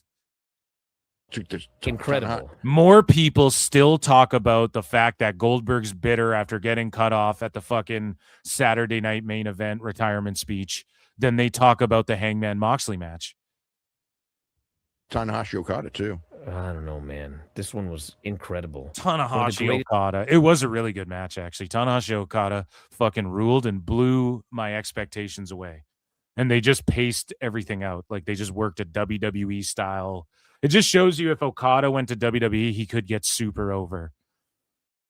Someone needs to convince him to go. Best AEW matches ever. You think so? Oh yeah. It was awesome. On television? Are you kidding me? It was incredible. It was awesome. Look, I would say Niccolo Piccolo, if you're out there, Nudge, nudge. Fucking the Ricky Dozan commemorative watch. The Antonio Inoki commemorative scarf towel. Right? The next thing, Okada to the Fed. You want to blow up Tone's spot? You want to really shake things up and fucking piss Or, Dave the off young or what? superstar, babyface, the former heel thing. So I probably have it as, top 3 or 4 of the year. It was awesome. It was awesome. The thing. So none of the Kendall Gray matches, top 3 or 4. So Bry names Mask versus Mask. Dave names fucking Tanahashi Okada. They're deliberating between Ospreay Swerve, but then Dave says that Kendall Gray's 5 stars and her and Lola are doing matches that are better than anything in the women's Raw, but they don't even rate top 3 now already. These guys are just chuckle fucks. Man, I don't want to say one thing bad about this match because we were so deep into the show. But so even he's like, dude, the show went so long you can't even appreciate it. Oh, so bad booking and bad formatting? Okay. The first match, the Young Bucks match, still had way more heat than this one. But I mean, oh my god, a random generic 3-way Bucks versus Titan versus Mascara Dorada had more heat than the main event. Bruv, Swerve, winner gets a shot at All In. Poor people don't like AEW. Think about what that says about the state of AEW. At the end, and then listen to how Dave completely fucking says some complete other shit when his truth speaks differently. Post-match, man, it was awesome. Like the way they structured the match with Will bleeding and then Swerve bleeding and all those kickouts, and they kicked out of stuff that people were sure was the finish. I mean, so it was absolutely an incredible match. Could you guys imagine if Niccolo Piccolo signed Okada and got him into WWE, dude? That would be so fun. Because, where do you go from, okay, you get the Ricky Dozan commemorative watch, you break it, right? You're out with some fucking hot chick in Vegas, and she's using it as a fucking anklet or whatever. She's wearing it as a fucking, wraps her silverware in it, fucking ties her hair with it or whatever. Then you fucking get the Inoki. You're with a different chick, at least I'm pretty sure. You get the Inoki scarf, and she's like, is it a towel? Just trolling. The only thing you could do besides getting Giant Baba's red trunks and fucking having a brunette this time wear them around the fucking... the fucking name your hotel in Vegas. What else could you do? Okada versus fucking Cody Rhodes at WrestleMania or something, right? That's the next step in felting, Dave. Right? Where do you go from there? You got to sign away Okada because he still puts over every Okada match like it's the greatest thing of all time. And with the Tanahashi Okada match, it proves if Okada, in my opinion, went and worked a slowed down pace in WWE and just focused more on the drama, he would get super over in WWE. Because that's the match he worked with Tanahashi, and Dave just fucking loved it. But he just said that the Bucks match with Titan had more heat than the main event that they've been building up to. Ospreay, Owen Hart finals, winner gets a shot at All In, blah, blah, blah, right? At the title at All In, main events All In, blah, blah, blah. And then he's going to sit here and talk about how AEW's peaking, even though they're just still stuck in a lull. Dave was too tired in the building. He's like, I won't dare say one bad thing about the match, but I was tired and didn't care. So then that's terrible booking. The booking hasn't changed. It's been bad. The wrestlers are just doing moves. You know what I'm saying? What's changed about it that makes Ellison and Paramount want to be a part of this? What the attendances aren't improving. You might go, oh, well, they do over 3,000, Phil, on average. Okay, but they're not improving. I mean, last year it was way down. This year it feels way down. Let's say they're back to where they were peaked last year, the year before. It's still that's not good. It hasn't been good. So what about it makes it feel better than it's ever been? I just genuinely don't know how you can, in what way, like the fan perception? I don't think so, man. They did one good house in New York. Like, I don't think that that's an indicator that they're losing to NXT some weeks still in the ratings. And NXT is like Will Cruz and shit. And no offense, but a lot of people hate on. I like Will Cruz. I like Mason Rook, but a lot of people hate on that dude. A lot of people are like, I don't give a fuck about Tony D and Naraku and shit. I'm not the biggest Tony D fan. I got to be honest. I was pulling for Evil to beat him. There's a bunch of the girls there, but a bunch of the people like got called up that people were tuning in to see, and they're still beating NXT, AEW sometimes.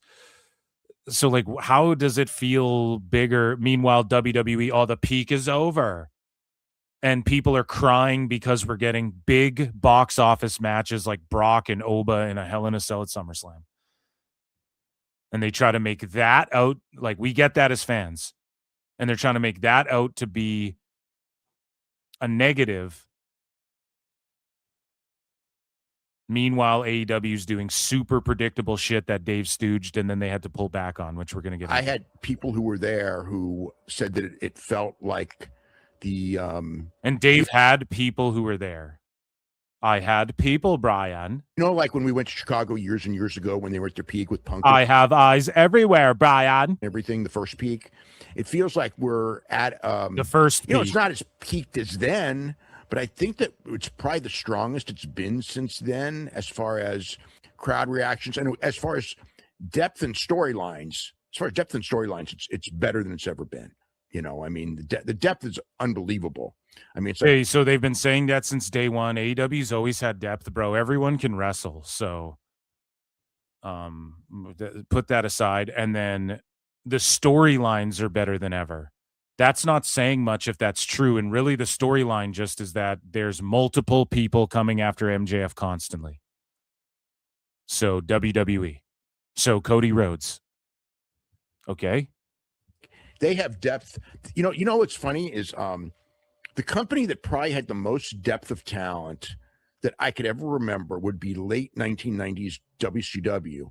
Depth of talent as far as people who do moves, not as far as people who get out. Where's Evan Courageous?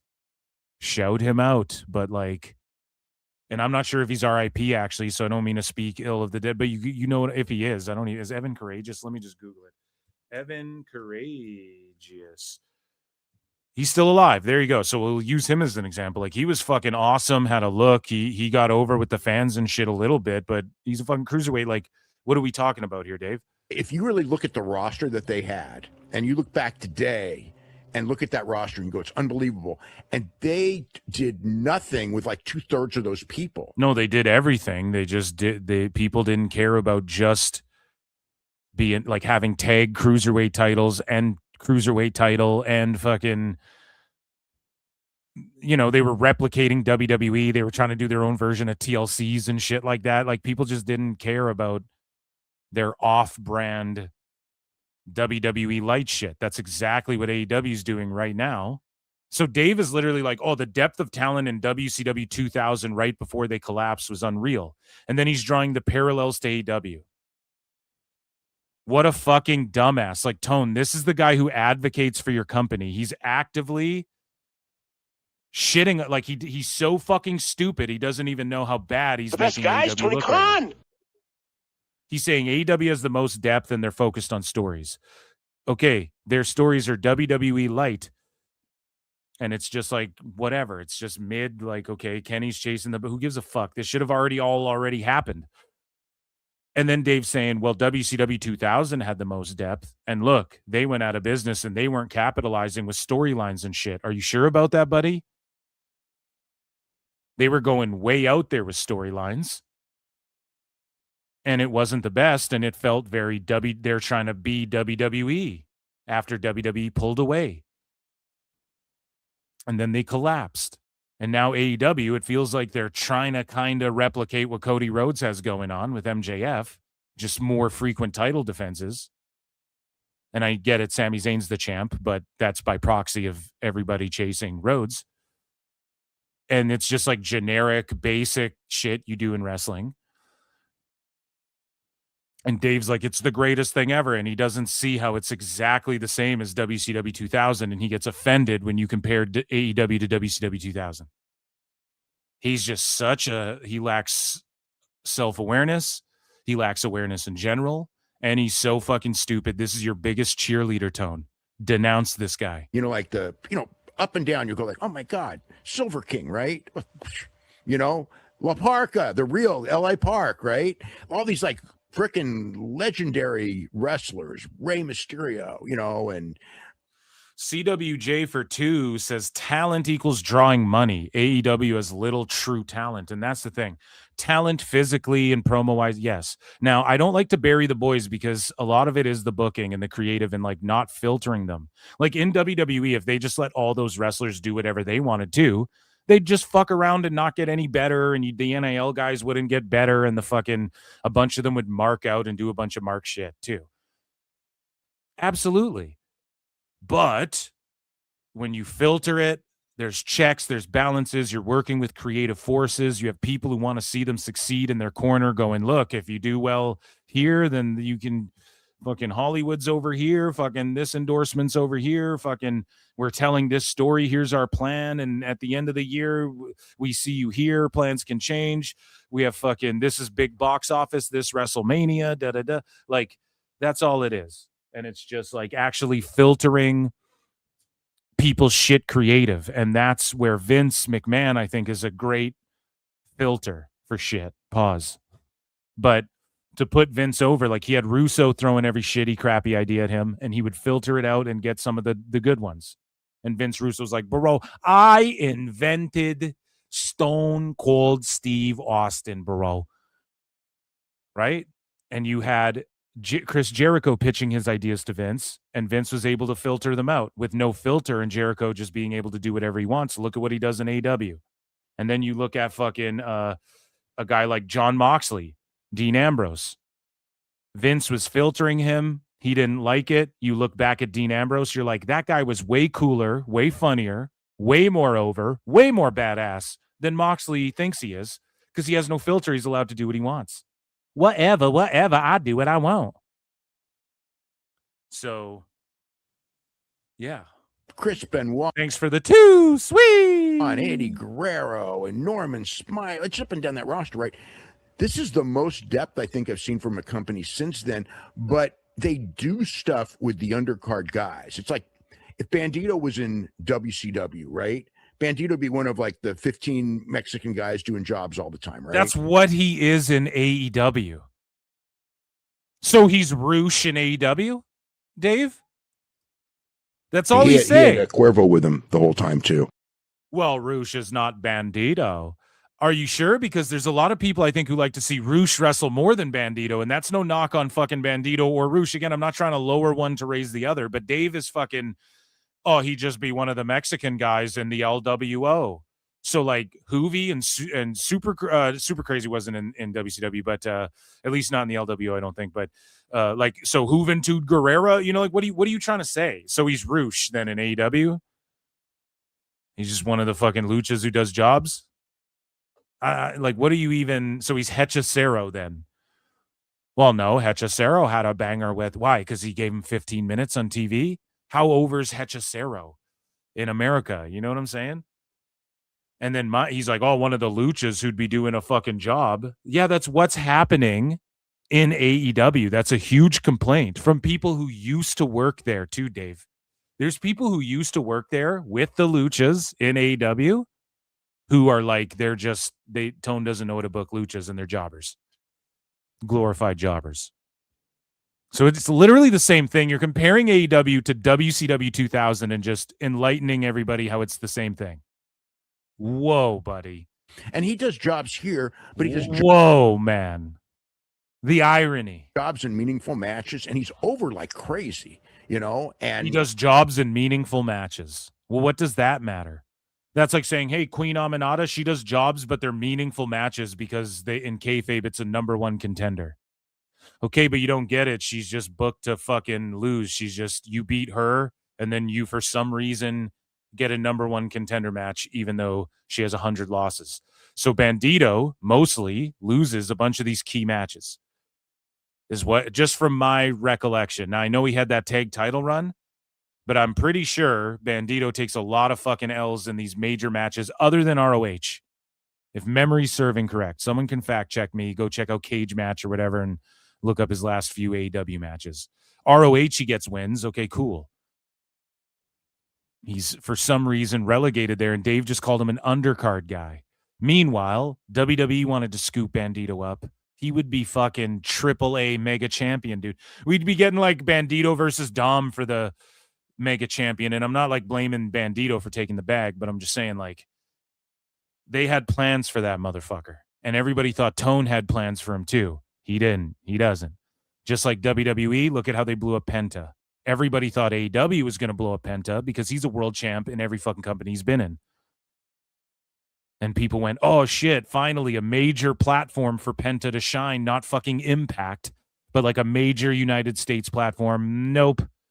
Fucking glorified tag guy. Doing fucking trading destroyers with Cassidy, phoning it in. You know, like Dorada, right? You know, like Dorada would, you know, and Dorada was in Lucha House Party, I think. So what are we talking about? There's a lot in AEW, but he's over like crazy. It's not like he's over like crazy in Mexico, or not like crazy. I mean, he was tonight, but also we're in a heavily Hispanic city, so Mystico and Dorada were obviously going to be over. But it's like, that's racist. Remember when Dave was like, you know, that WWE, the crowd in the UK, they were mostly new and mostly stupid and mostly minorities, Brian, and it's a real problem. This crowd was not good. And it's like, whoa, Dave, what are you fucking... He had Cuervo with him the whole time, too. They do more. He literally said that, too, guys. They do more, and, you know, with the roster, it's really... They don't at all. It's crazy. Dave just like says things like this that aren't true, that we just can see with our own eyes aren't true. And so Dave Meltzer talks about his private meeting with Tone at the press conference. First, though, just more on the booking of AEW and the way Tone books things. Dave had this to say with Garrett, that the booking in AEW is both a blessing and a curse. And again, he just tries to justify, like, he can't ever criticize Tone. He gets on the cusp of it, but he just tries so hard to be like, no, it's all really good, even though this isn't good. And I'll tell you the reason why it isn't good. Any other reasons are invalid. And it's still actually good, though. And it's like, Dave, you can't have your cake and your cupcake and your pie and your ice cream and eat it too, you fucking Cartman. The booking of AEW right now being a blessing and a curse. And you wrote, the blessing is most of the time in wrestling. CM for 5 says, just remember AEW pillars change every year. Exactly. And this is what I'm talking about with the AEW uncertainty. Pillars, as in like the foundations, as in like they're irreplaceable. The pillars, so they're not rotated in and out, and they can't really be moved. And if one falls, the others have to hold up the weight, but the others are soon to follow. You mean like pillars? So now the pillars changed. Everything's just unsure, and it's on rocky ground. Means they are built on a foundation of quicksand. You build your house on broken toys. Yeah, the problem with AEW, and I'll use this analogy, they tried to build the house from the roof to the fucking first. Instead of building the foundation, building it up, putting in windows, they started from the roof. They're like fucking tiling a roof, and then they're lifting the roof up and trying to now they have to hold the roof up. They started where they peaked. Now it's just been downhill, and now they got to fucking work extra hard to like hold the roof in the air while a bunch of people fucking scramble to build a house underneath the roof. And it's just ass backwards, right? So saying the most obvious path is the best path. The curse is that the most obvious path is also the most predictable. It's the same thing it's the same thing I write every year when it comes to February and all the complaints of WWE leading into WrestleMania of like, oh, it's so predictable. And it's like, if you are building a big show, and you are building angles, people want these storylines for, like we want long storylines. If you want long storylines, I'm actually with Dave on this, based Dave, because WWE fans are crying about this shit right fucking now.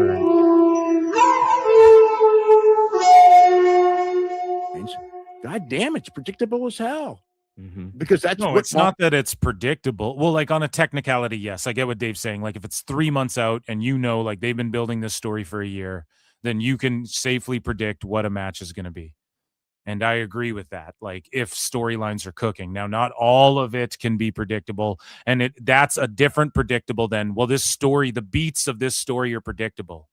See, for instance, you go and watch a movie and you're like, oh shit, the rebels are taking on the fucking evil empire. Right. And you can assume that like the fucking rebels are gonna take out Darth Vader and shit, or if not in this one, they'll get him in the sequel because we know more are coming. Right. I guess Star Wars, they started with episode 4, so that means we're gonna get an episode 5 clearly. And we know if they don't win here, it's like Infinity War and Endgame, but mostly if you just take a movie or a show, there's going to be a fucking problem. They're going to resolve it by the end of it. And so what good storytellers do is they find ways to not be predictable while getting to the overall predictable outcome, but it's not predictable in that, well, I saw it coming, so it's not good. That's the beats to the story. Like, okay, well, I saw fucking Rhodes turning heel. I'm just making shit up right now. I saw that. I knew Rhodes was turning heel, so it just fell flat. I knew Ospreay and Swerve were going to have a 35-minute match doing the same fucking shit they do all the fucking time, and everyone was going to be burnt out and tired, and it was going to be close to midnight on the East Coast, and so it's just hard to give a shit. Like, that's predictable bad. And then Ospreay being in the finals of the Owen, that's predictable bad. We knew it was coming. Him being in the main event of All In Wembley and him winning the title, predictable bad because we see it a mile away, and the beats to get there are not stunning. It's predictable as well, right? But if you take a storyline like, okay, we know it's going to be Roman, Cody Rhodes in the main event of 40, then The Rock comes in and makes it unpredictable. Oh, fuck. And then the beats of the story turn into Mama Rhodes and fuck that. Keep the cameras running. We keep the fuck your cameras. And you're, oh, shit. And then the Bloodline Rules match goes down and the fucking gong, and fucking Taker's there. Ah, like that's where you take the predictable and the beats to the story, make it unpredictable. Right? So the two shall not be conflated. That's the point I'm making. And Dave will just try and like generalize it all for everything. Storylines are. And I am with him though. Like WWE fans are doing that. They're complaining. There's people who just want to be swerved. There's people who just want predictability. And then and people who get mad when their predictable shit doesn't come true. And then there's people like myself, Fence It and Phil, who's kind of like, well, you need a good balance of both. Right? Supposed to be leading you in a direction. They're supposed to be leading you in a direction, and you're supposed to want that direction. If you want a whole bunch of stuff changing at the end, and then he just calls WWE fans sheep, brainwash, the brainwashing of this company. That's what he says, his vernacular. But then he's sitting here explaining it. Well, if you want that, then this is what you want. Yeah, it's what the masses want. You watch the show House. I want to see him save a life and be a dick, right? It's fucking, that's what I want to see. Now, give me different ways of getting it, though. AEW doesn't do that, whereas WWE does do that. And when they don't do that, that's when people melt down.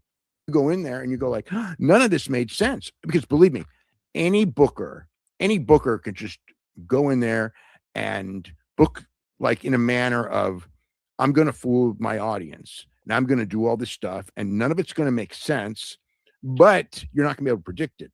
That's easy. Is that Vince effective? Russo made a career out of that. Tony can go and throw us a swerve. Okay, he could. Bro, what did I do? Who is this Mark Gareth GG? I invented the Wrestling Observer, bro. Throw us a swerve and have Swerve beat Will Ospreay. Okay, and none of us will see it coming because we all know Will Ospreay has to headline and win the title at Wembley. He could go in there and take us to Wembley, and he could have Kenny Omega or MJF beat Will Ospreay, and he could surprise us because we all know Will Ospreay should be winning the title at Wembley. And what good would that do? It would be like I'm gonna. It might save the ratings because Ospreay's not a fucking draw, and MJF is. Take the storyline I've been building for months and months and months, and lead everyone to this thing. But it's not just like, oh Jesus. So why is it good when Tone does this, but it's not good but it's brainwashing when WWE does this, Dave? So look at him fucking standing, brainwashing the sheep to fucking. Oh my God, it's the greatest thing I've ever seen. Wind up in the predictability land of fucking pro wrestling, but then it's bad when WWE does that and we're brainwashed low IQ The best sheep. guys, Tony Khan. This is why so many people are turned off of Dave and AEW in general. Like it's just such a turnoff when you have to listen to these fucking tards say shit like this. And I'm going to throw it out to swerve them.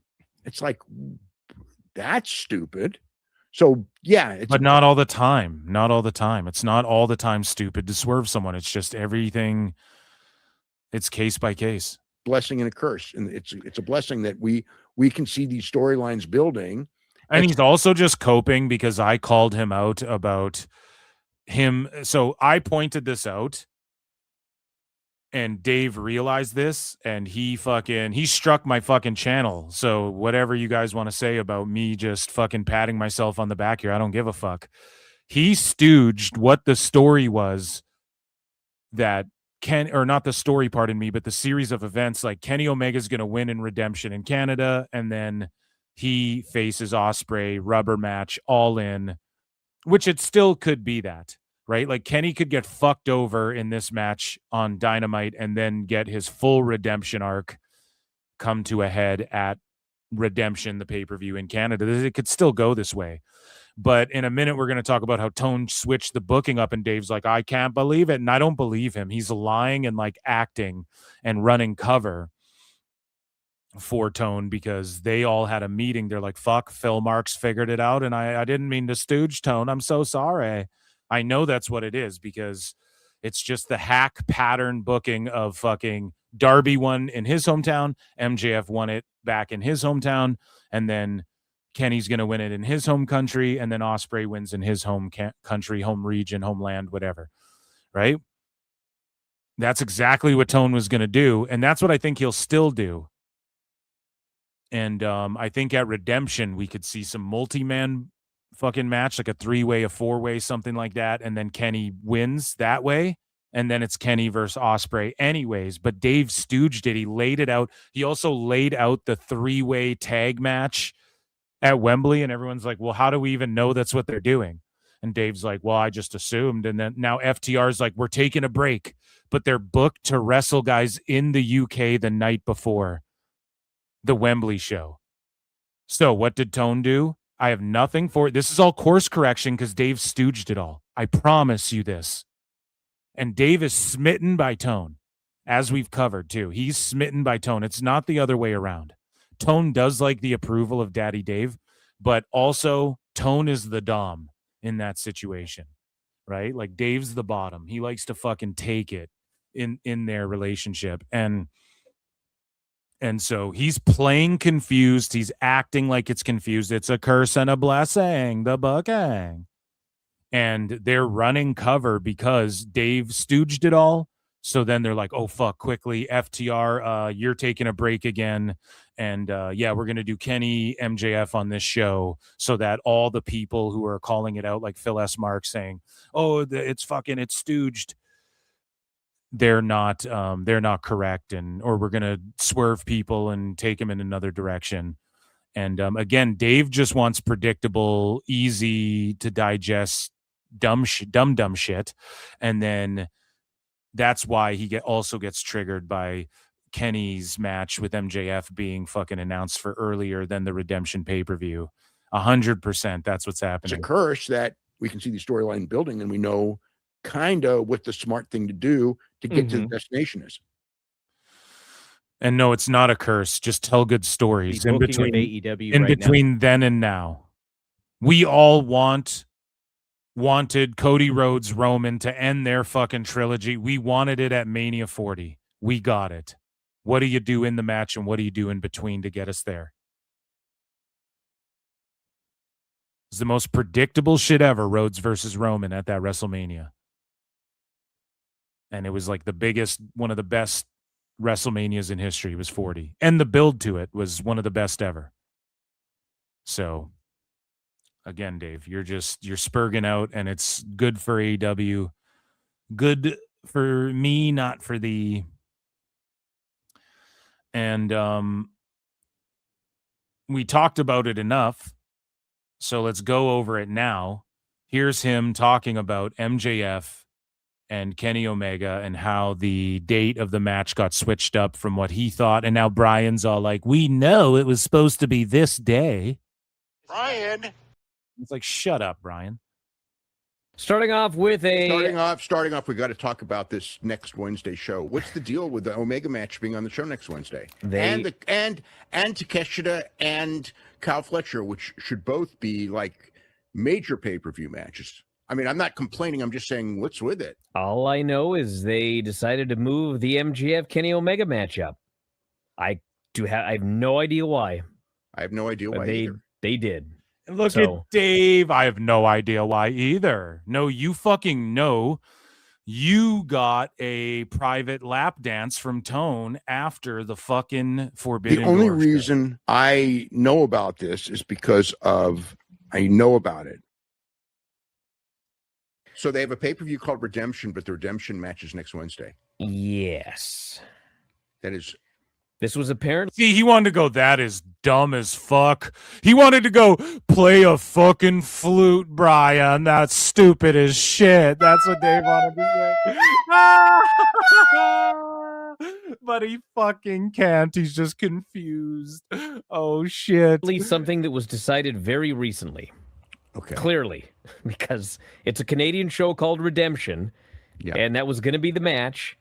And then somebody does what Redemption? Like, why even call it Redemption? And it's a Canadian show. Guess what? Kenny Omega's from Winnipeg. People in Quebec spit at people from fucking Manitoba and Saskatchewan. They think they're fucking hillbillies. He had a Cuervo with him the whole time too. They don't give a fuck about that. This is the thing. It's just because you're from Canada, it doesn't really mean shit. But like, it kind of does. Like, we'll show out for fucking. Like, if you're Natty Neidhart, you pull up in Toronto, we'll show you your fucking respect or whatever, wherever you are in Canada. But it's Ivana the Yukon, right?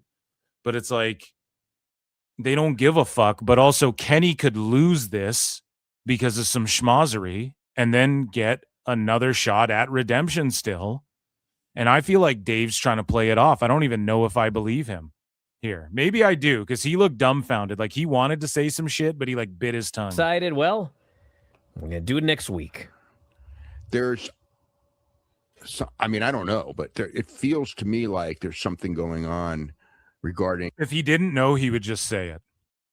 When he doesn't know shit, he just says shit, you know? But notice with fucking AEW, he's like, I mean, I don't know. He did that with the FTR thing too. I mean, I don't know. I didn't know. I mean, I don't know this. I mean, I don't know this, but there has to be something clever to the booking. He's got to get the booking over, even though it's terrible. And even though Bryan can't make sense of it, even though, again, if you guys want nuanced storylines, here you go. Kenny fucking loses. Then it's a 3-way Kenny, Andrade, MJF at fucking Redemption. And then that's when we get Kenny pins Andrade or some shit. And then Kenny goes to All In or whatever. And then MJF wants to beef out Andrade for losing his title. And then it's Andrade versus MJF at All In or something like that. You know what I mean? Like, this is how we make it. This is how we do it. Sha-na-na-na-na-na, Bryan. Sha-la-la-la-la, Bryan. So this is how you like mix it up a little bit and throw a monkey wrench that's going to ruin your plans. And don't fuck with John Cena. He's a bad, bad man. But for real, like this is how you fucking switch it up and make the story more interesting. It feels to me like there's something going on regarding like a real, I mean, like they're not going to, I mean, it'd be very, very difficult to get a good rating against a soccer game today. And they know it, even though, and they put the MJF match on, which I would have thought, you know, save it for the next week. No, Dave, no one cares what you think, Dave. Let Tone book how he's gonna fucking book. Don't like back down from doing a world title shot if the story calls for it just because there's some other shit on. No, rather than this week, but for whatever reason, they must feel a need to get a big rating next Wednesday. No, they feel a big need. Where do we need to bring up Niccolo Piccolo's tweets again, buddy? Yeah, they have felt like they need to get a big rating a year ago. Okay? That's when they should have fucking got a big rating. A year ago, 2 years ago, they should have felt the need to get a big rating. Throwing like everything against the wall. You know, I mean, like they're not throwing everything against the wall either. Now I'm defending Tone.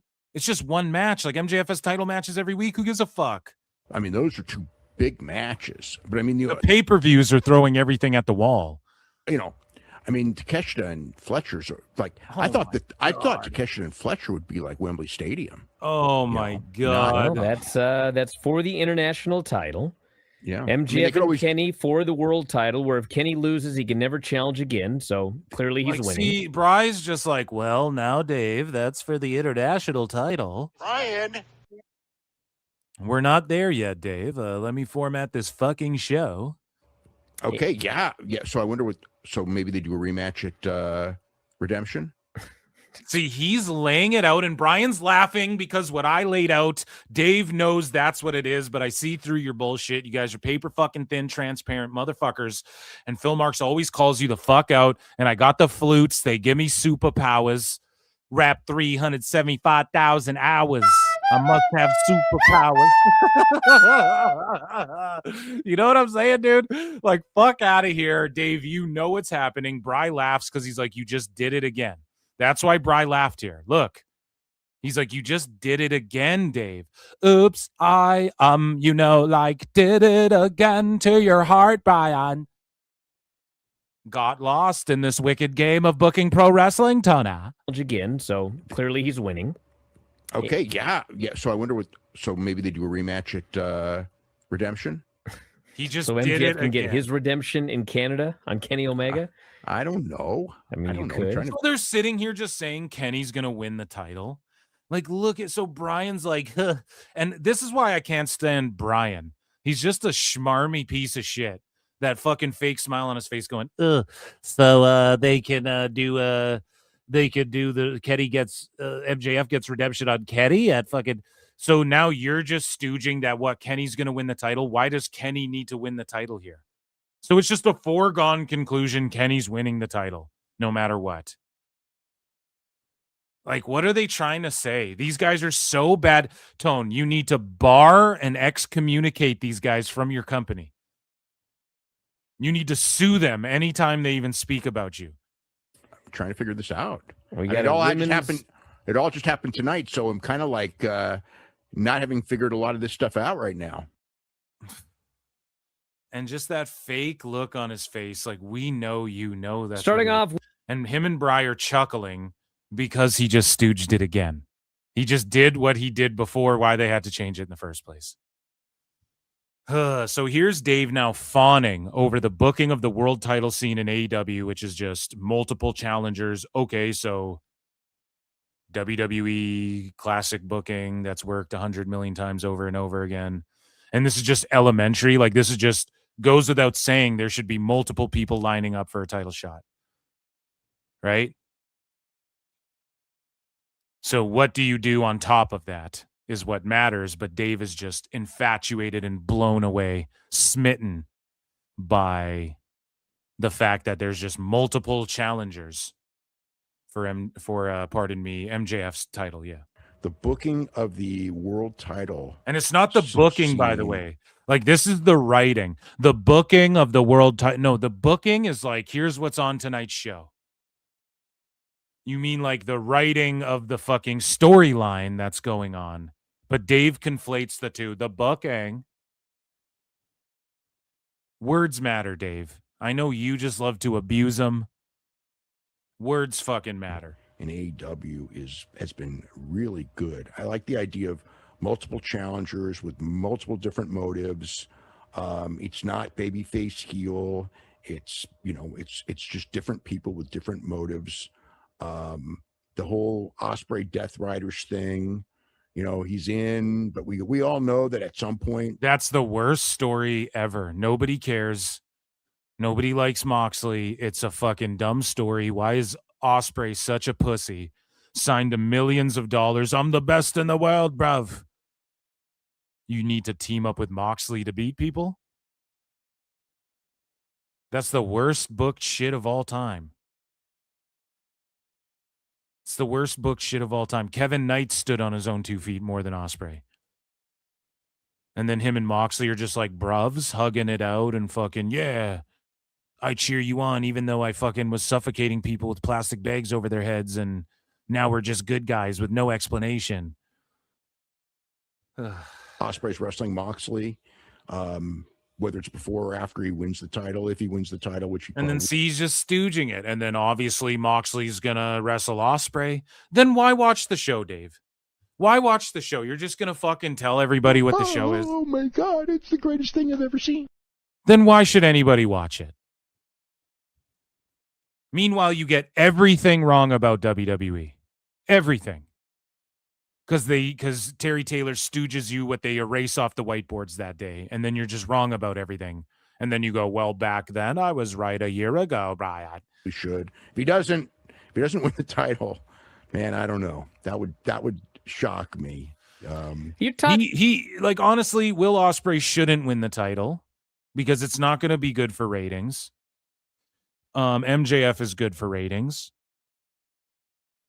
And Kenny, I would say him and Joe, maybe, if they're in the mix. But he shouldn't win it, but he should, because you got to try and make him into a star, which they failed to do. But there's no heat behind fucking Ospreay being the next big thing, which is what they should, like, think about Obafemi. They're turning him into the next big thing. Ospreay, it doesn't feel like he's the next big thing. He's just another trainee, interchangeable fucking flip guy. And another goober in Moxley's group. Thinking about it, Wembley. Yeah. What are we doing here? Of course he's winning the title. He better win the title. Jeez. Yeah. Well, hey, I thought Kenny was winning it in Montreal, not in Clearwater, Florida. Well, he's still winning it. And see, they're just going, he's still winning it. Why would you tune into this shit if you're a fucking He had Cuervo with him the whole time, too. Why would you tune into Dynamite if he just tells you everything? This is like when Eric Bischoff was like, yeah, and Cactus Jack is going to win the title. And then everybody's like, what? Mick Foley? Then they all go over to Raw and watch. The only reason I know about this is because I know about it. Why the fuck would you even watch AEW? What's the purpose? He better win it. Yeah. I mean, and the way they're just like, Keddy's winning it. How do you know? How do you know they don't just do some fuck shit? So what I think these guys are doing is they know what they were told by Tone. Listen, you stooged it. You fucked up. I need you now to pretend like for sure Kenny's going to win on Dynamite so that I can rebook a match, maybe a multi-man match at Redemption where Kenny will win it. But I need you to trick everybody into thinking like he's going to win it in Florida so that you can then pretend and act shocked. Like, or are they just coping? Chat, is it like, I'm trying to give them the benefit of the doubt. Are they briefed or are they coping? You are coping and seething. You just can't accept what you're seeing. Yes, you're coping and seething. The truth it is scalding, and now you are molding and coping so hard.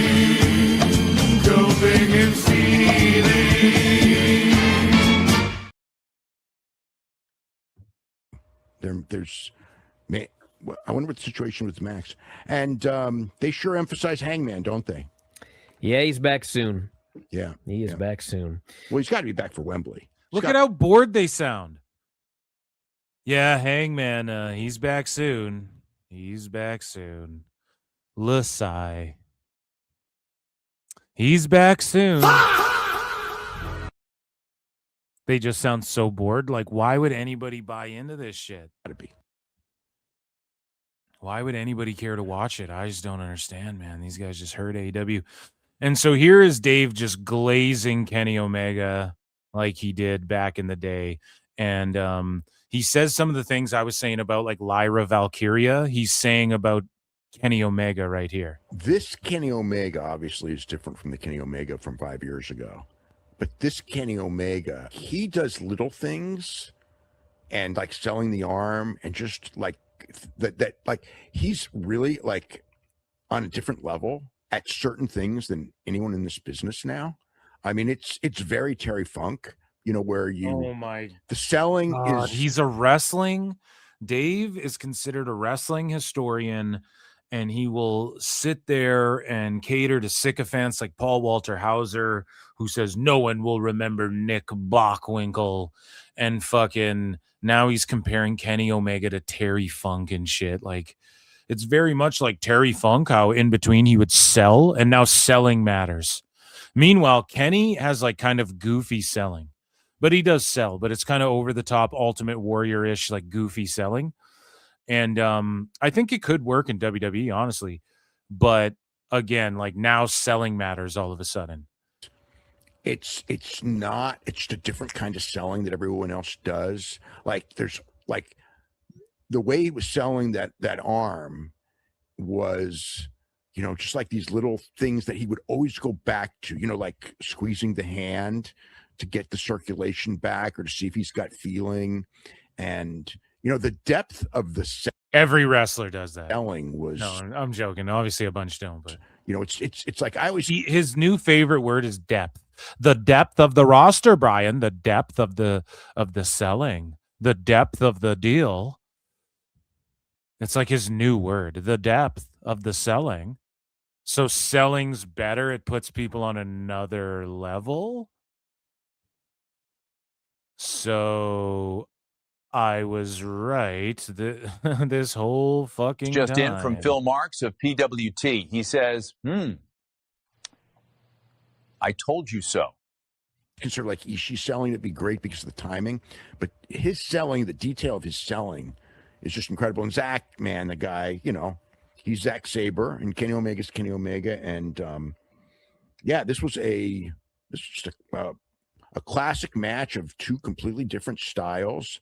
And this is like old wrestling, you know. I mean, it's like Kenny Omega, we presume, is going to it's like old wrestling. It's not wrestle for the championship against MJF in Montreal. That is the presumption. And why is that the presumption too? It wasn't the presumption until Dave laid it out, and he laid it out that way because Tony texted him some shit. Why isn't the presumption it'll be Andrade? Well, because it's the hometown. Yeah, but it's in Canada, so that doesn't matter. That literally does not matter. So why is Tone always doing the predictable? So the last few championship moves is fucking, and the future ones planned is fucking Darby wins in Seattle, MJF wins in New York, Kenny wins in Canada, and then Ospreay wins in the UK. Now that's predictable, Dave, and not in the good way. And that is what I would. And he got a win over someone who the crowd saw as a really big international star, and he is. And it's kind of like, that's like old school of building a contender. You know what I mean? Like it's kind of been forgotten. No, the old school of building a contender, Dave, is also like beating people and shit, which Kenny has done. But like Kenny's always a contender. Okay.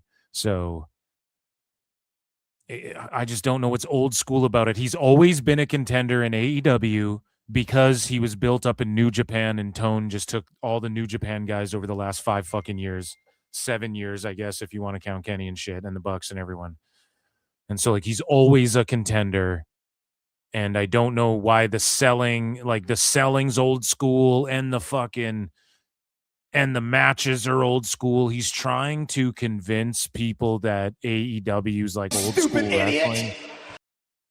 And it's like you're just trying to convince yourself. Where's the guy that has papers everywhere in his room? And so now Dave talks about his time at Forbidden Door. And we actually have a little behind the scenes cut here. And again, him and his friends showed up. I'll be there for Nuge when the rain starts to fall. Down, down, and down, down, down, down, down, Tony Khan. Right? And so here's Dave behind the scenes. This dude here, POV, asking Tony Khan where the next All In the USA is going to be. And then you can just see Dave sitting there, like smitten by Tone. There's a lot of talk about Wembley and All In. And he's got a smile on his face. Go and get him, kid. Oh, no, it's one of those people. Look, Bryan, it's Cuervo. He had Cuervo with him the whole time, too. I mean, these minorities are kind of new fans, I think. They're not very smart, though, Bryan. And I mean, you can pretend rappers are cool, but there's too many of them. When Cuervo comes out once and then that other guy comes out.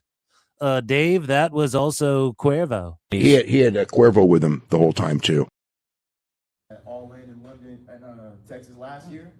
And my question is, I think All In is a spectacle that every single wrestling fan should get to witness with their own eyes. You know what I'm saying? It's different when you're there. So since it's in London, going back to London this year, we've only had 2 in the States.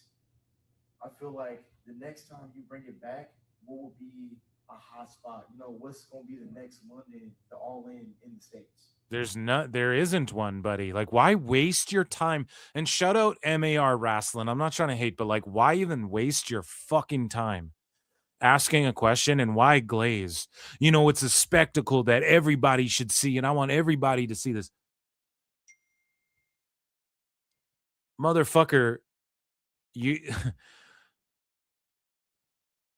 don't even need to say that. Just say, what's the next All In fucking Texas or in the United States? You know it's going to be in Texas because there's so many people there.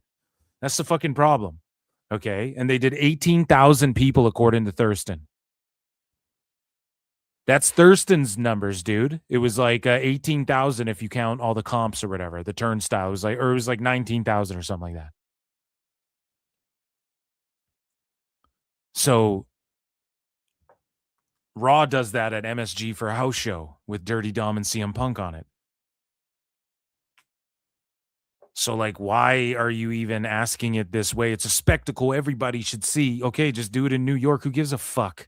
Doesn't matter where you go for it. It's not going to shift economies. At Wembley, they've moved like 25K tickets. They don't need to go to well, maybe they do need to go to Wembley to do 25K, let alone whatever the fuck you're talking about. That's a great question. I think there's a lot of great places that could be great destinations in the United States or North America. I think that's a great place. That would be a great place to do it. That'd be a great destination for a major event. Absolutely. No, it's a great thought for sure. And there's nobody there. You can't tell me this isn't hand selected. You can't tell me Renee Paquette isn't cringed out. The whole front row's empty. Dave's sitting in the front row intently, like the teacher's fucking pet. And we went over the video of him asking Tony Khan about like the WWE announcement or whatever.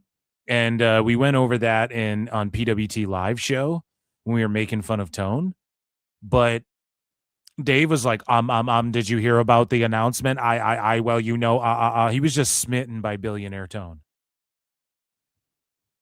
And so Dave and the F4W FGM crew got a private media scrum in the private room, in the back room with Tone Khan after the actual media scrum had concluded. And I'm just telling you right now, man, this is not good. Like, what was Tone telling them?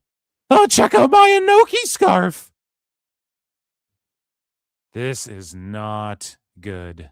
But we did get our own little personal scrum at the end there. As we were leaving, Dave, I think Tony kind of flagged Dave down, and Dave ran out. Oh no. Oh no. They're helpless. They're helpless and hopeless. And we're supposed to believe Dave isn't a shill, and Tone didn't say, look, now quickly, I need you guys to pretend that Kenny's not going to win a redemption and that he's going to win. And then it'll get hype, and then the viewership will pop a rating, and then MJF will actually defend, and then you can go, oh, the match was spectacular, and they swerved us, and there's going to be the rematch at redemption anyways, which is the way to go. That's what happened, guys. Oh my God. Put these people in prison. We have to separate the fucking government from the media. This is some North Korea shit. Lock them up. We're like, where's Dave going? And then he came back. He's like, yeah, come over here. And Tony's like, yeah. He's all disheveled. He gets ravaged in the closet.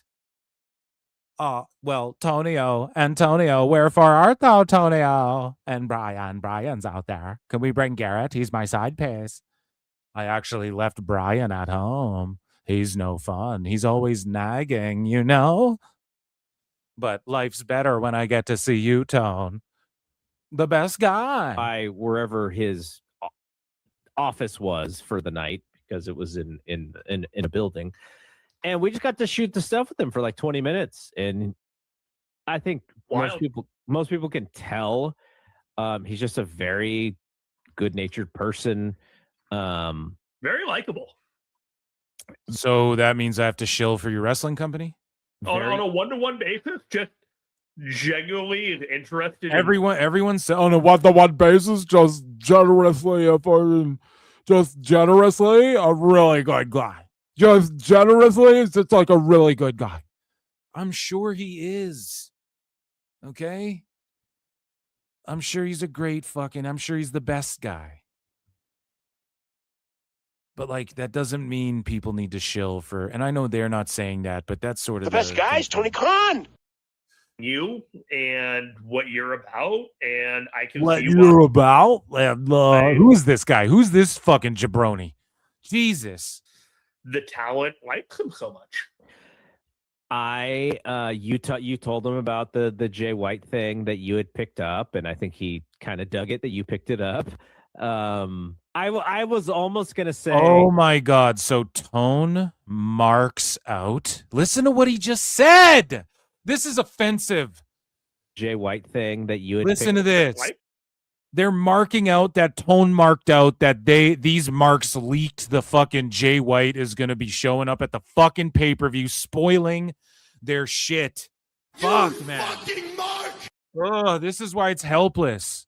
Tone, you're giddy that these chuckle fucks are giddy to leak your stories, and then you mark out, and then now these marks are marking out about you marking out over them leaking your shit like a fucking mark.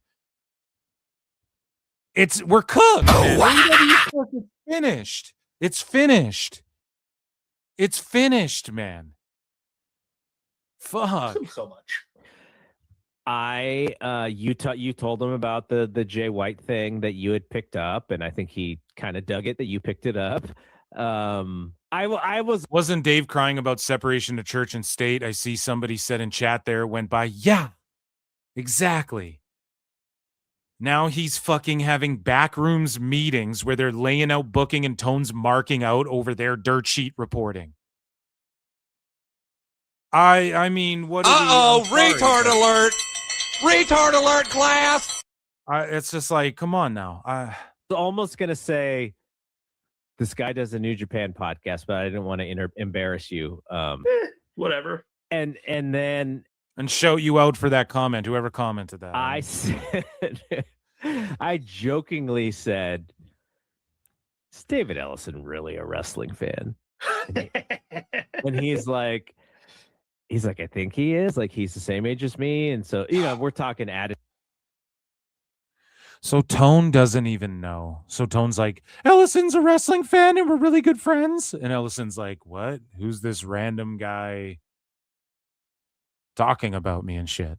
No, I'm sure he knows who Tone is, but it's like, now Garrett's blowing up his spot. And Tone is just like, yeah, I think he was back in the day, like Attitude Era stuff. Then why would he fuck with you? So even further proof he's going to fuck with WWE over you. And just because he's a wrestling fan doesn't make he's an uber mark. Hey, most people who watched like the Attitude Era when they were a kid and then now they watch wrestling, they go, oh, yeah, I watch WWE. Are you watching WWE? Like they don't know wrestling other than there was this other YouTuber I saw the other day and he was ranting about pro wrestling and he was showing clips. I forget his name and he gets tons of views. Really big YouTube channel. And he was showing clips of pro wrestling. And the video, I think, was just more about pro wrestling in general. And there was a bunch of AEW clips in there and like old WCW clips. And he just referred to it all as WWE the whole time. And it's like people with MMA, mixed martial arts. You go, oh, you do UFC? That's what people would say. Oh, I train UFC. If anybody says that to you, like it's MMA. Anybody who trains anything knows that they're mixed martial arts, right? So it's not fucking, you don't train Ultimate Fighting Championship. That's the name of the fucking league, right? And of course, there's a lot of fighters who have to go, yeah, like I fight in the UFC. That's what they say. You know, some of them have to go, oh, you know, who aren't in the UFC. They go, you know, UFC. Well, like I do that, but just not in the UFC. You know, that's how they have to explain it. But again, people just refer to wrestling as like WWE. They don't. He's not going to give a fuck, just even if he is a wrestling fan. He's not an uber sicko like fucking Tone is. He's a wrestling fan the way Steven Spielberg is. Oh, I mean, I watched that shit many years ago when it was popular. Now I just put it in my movie and I'm going to lie to you to be nice on set and say, hey, I might come to a show, but I'm never going to show up. Attitude Era stuff or when he's a little kid. I don't know if that means he's actively a wrestling fan, but he does understand kind of wrestling from his teenage and early adult years, I'm sure. But you know, I don't know David. I know David Ellison. I know enough about that Hollywood kind of business stuff to know a decent amount about him. I just know his dad a little bit more because his dad is like an icon in the Bay Area because of Oracle. So I know so much more about his dad. And it's just kind of crazy to me that I jokingly in our Discord call him Baby Ellison because he's a young dude, but he's not that young. He's, you know, he's in his early 40s, but his dad is like 80 something. I'm damn, Larry Ellison is that old. That's crazy. And he's sitting there like, what, you're marking out? It's cool to talk to Tone, who lies about him, Ellison being a wrestling fan. So you don't even know if Tone knows him like that. And he could just be lying about even really knowing Ellison like that. Oh, it's kind of cool to, you know, meet Tone, who knows David Ellison, Larry Ellison's son, and it's kind of cool. Yeah, you know. Okay, you fucking J-Brones. Holy shit. Holy fucking shit, man. These guys are super uber duber marks. You know what I mean? So speaking of Tone and the relationship with Ellison and all of that, here's Dave's assessment again after meeting. So again, Garrett just stooged. And there's a reason why I brought us through this segment the way I did, okay? Garrett just fucking stooged that like, hey, we had a private meeting and Dave waved us over and I brought up Ellison jokingly and blah, blah, blah. And it's kind of cool. I met a guy who talked about Ellison to me, whatever. So now here's Dave saying Tony Khan is a lot happier with the WBD deal and how it went to Paramount instead of Netflix. He is a lot happier. So he clearly expressed this to him. Person to person. I'm way happier. Yeah, because I don't really have politics with Netflix like that.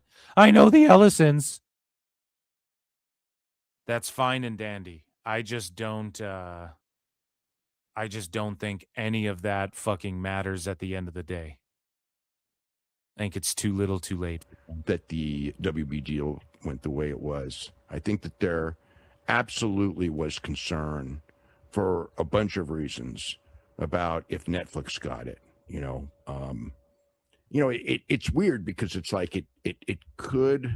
I mean, it doesn't matter. It didn't go that way, but there was concern in the sense of Netflix was going to keep HBO Max different, so it wouldn't be like they'd have to go on Netflix on the same streaming service as WWE. So right there, Dave, the concern for AEW, because they care about their numbers, is that if it went to Netflix, AEW would just stay on this HBO Max. Way more people watch Netflix. And why would you worry about it if you're beating Raw on Netflix? You're a dumbass. He's a dumbass. I have to play another flute. He's a dumbass motherfucker. I don't know what to say.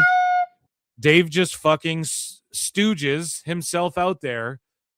Like, why would it be a concern? Because you'd have to stay on Max, okay? But I thought they're beating Raw that is on Netflix. So why would you even care if you had to stay on Max and WWE would get the major Netflix platform? Because if AEW was on Netflix, Dave would be having a fucking powwow. He'd be doing a fucking rain dance. It's a rain and tones. Bryan, it's rain and tones. But it would still be a company that has business with WWE. And like, how many times do I got to do this? Run laps around Dave like this before he gets it through his fucking head? Not necessarily. He needs to shut up. Not necessarily a wrestling fan heading the company. And then also you've got the split because the TV stations would be separate. So Tone just is like, if it's a wrestling fan, it's good. It's good for me because then they can see my wrestling show and then they go, oh, this is pretty crazy wrestling. And I go, isn't this the best wrestling in the world? And I can trick them because I had friends who worked for WBD and they all fucked that company up. And Zaslav, people can say what they want. People cope when I say this, but Zaslav, and I'm not trying to diminish him either. Like, I wish I could fucking fail upwards the way he did. But a lot of people are like, he fucked a lot of stuff up in WBD. He kept it alive. They had to bring him back. That's fine. But look at the payouts. They had to go, we can't be paying people this type of shit and all of these sorts of things. He just made big baller moves and worked himself into getting money like Tone did. Like what was happening at WBD, they had to downsize everything. Warner Bros. Had to fucking downsize everything. Everything they fucking did has been downsized greatly, and now they're fucking merging with Paramount. Zaslav's so great. He kept it all alive. Like, come on, man. There's a reason why Zaslav dealt with One Bill Phil, CM Punk, and called him One Bill Phil and gave him his own. Yep, we're going to give him his own fucking show. There's a reason that went down because that's a money baller fucking move. And that was to fucking try and salvage this bullshit they were involved in. Okay? Once that went awry, where's Zaslav? You don't hear fucking Tone talking about Zaslav and shit. You know what I mean? You don't hear fucking Tone, but he's all, oh, Ellison's great. You know what I mean? So they would have TV and streaming with two different companies, which could be a good thing, but also could be not so good of a thing because if your TV numbers are down because of streaming with this company that you're going to be in and this company that you're in right now, it doesn't matter. They're still getting the viewers and it's fine. Like if it's, let's just say you're getting 700,000 on TV. See, that's why we give 700,000 because we just play with Dave's own math and then we fucking felt him with his own work. That's all you got to do, guys. And let's just say you're getting 500,000 on streaming, and then all of a sudden you go to 400,000 on TV, but they all move to streaming. Right. So prove that happened anywhere, asshole. Or with AEW, you can't. And not only that, with WWE, there's the only way you can watch Raw is on Netflix. Right. But to think that WWE left, or Raw at least, left regular network USA on Monday, and then 100% of those people translate to the new Netflix. There's 100% chance that some people, and I don't even want to fathom a guess because it could, I don't know, right? That's where someone would have to come in and break down numbers and shit. and estimates and shit that I don't trust Dave to do, but I'm openly, I don't know either. But it's not 100% of the people will translate. That's the point I'm getting at. So for sure, when HBO goes with Paramount, you're not going to keep 100% of the people who are watching, especially with them pushing My AEW, and then they roll it out in the USA eventually. You're 100% not going to get everybody staying with Max once they find out, oh, it's becoming Paramount now? Fuck this. I don't support. You're going to get some people. Is that one person, 10 people, 100? I don't fucking know. But some people, you can safely say that. And when you move them off TV too to streaming, like let's say AEW just gets moved from TV to Paramount Plus.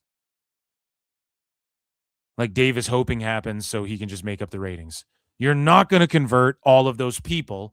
And all of the people who stopped, like the 1.2 million people who used to watch Dynamite, for certainly 100% of them who stopped watching didn't all just go to Max because of streaming. And for certainly when we see Forbidden Door is 61% trending less than last year viewership-wise on YouTube and Google Trends, which almost correlate 1-to-1, which we broke down on PWT Live Show every Wednesday and Saturday night on YouTube. We broke that down. For surely out of that 61%, 100% of that 61% also aren't just watching AEW and buying it elsewhere. Like for sure, some people just fell off.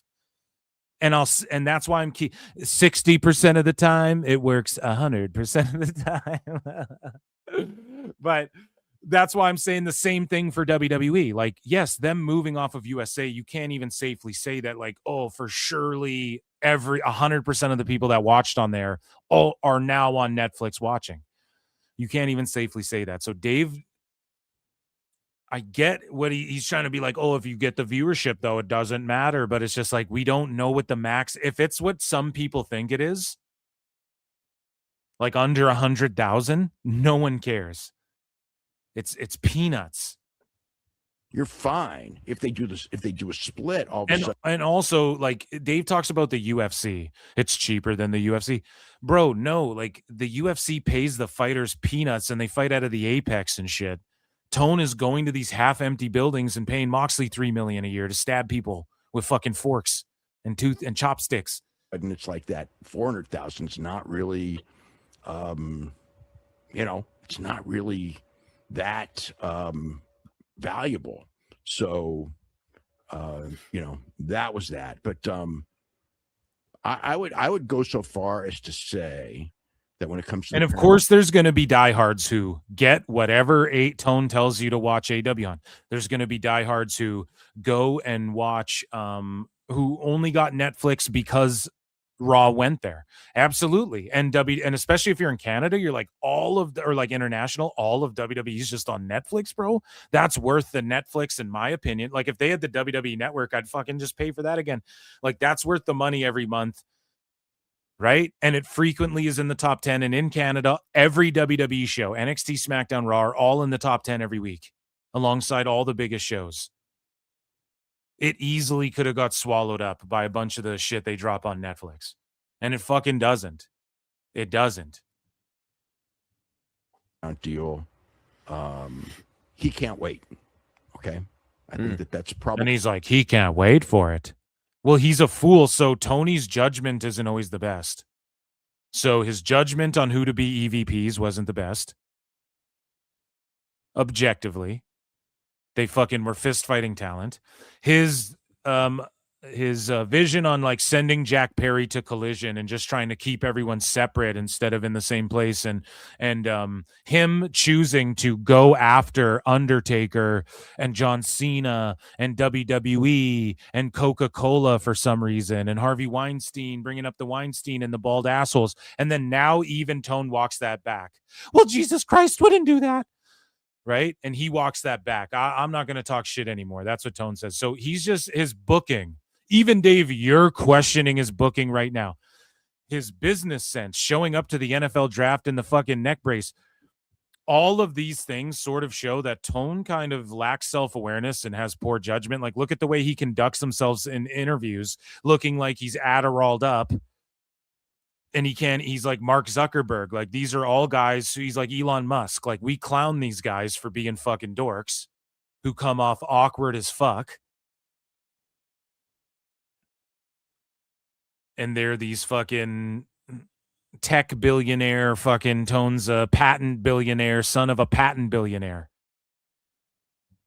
You know what I mean? And he does statistics or something, I think, before this, right? For the NFL. It's like his judgment of like what constitutes a friend. Do you see the way Tone hugs everybody deeply? And he doesn't do it as much because he got clowned, and people like Samoa Joe were like, I don't hug Tone. And like it made everybody very awkward, like Okada. He would hug all these wrestlers, pulling in Ruby Soho for an awkward hug. Meanwhile, Io Sky runs and leaps into Triple H's arms on her own accord, and that's like somehow a bad thing. But fucking, you know, like a daughter who's like happy to see her dad leaps into Triple H's arms, everyone melts down. Tone's like pulling Ruby Soho in for awkward hugs, and she has to be like, yeah, I'm fine. It's on camera. They put it on their reality show. I'm not making this shit up. And that's not a big deal. Maybe Tone isn't the best judge of who his friends are. If he thinks because he signs these wrestlers to big ass deals, he can just embrace them like they're his fucking Teddy Ruxpin. Have you ever thought of that he lacks a bit of awareness, Dave? And what constitutes a friend? Larry Ellison's like, yeah, I'll see you later, kid. And he's like, that's my friend. I'm glad they're going there instead of Netflix.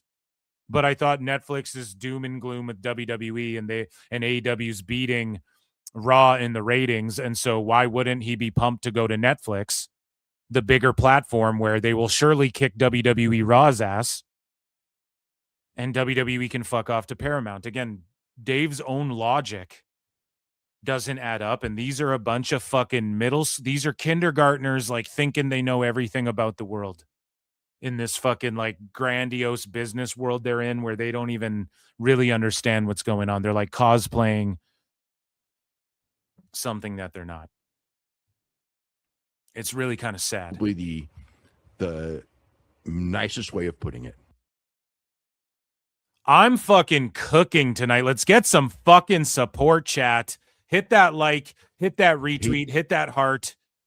Give it 5 Meltzer stars. Become a member. Super chat in. Patreon.com/ProWrestleTimes. Let's fucking go. Okay, so now speaking of WWE, we're going to get more into WWE stuff. Dave's coverage of WWE as of late, and Bryan melting down over CM Punk again, like they do.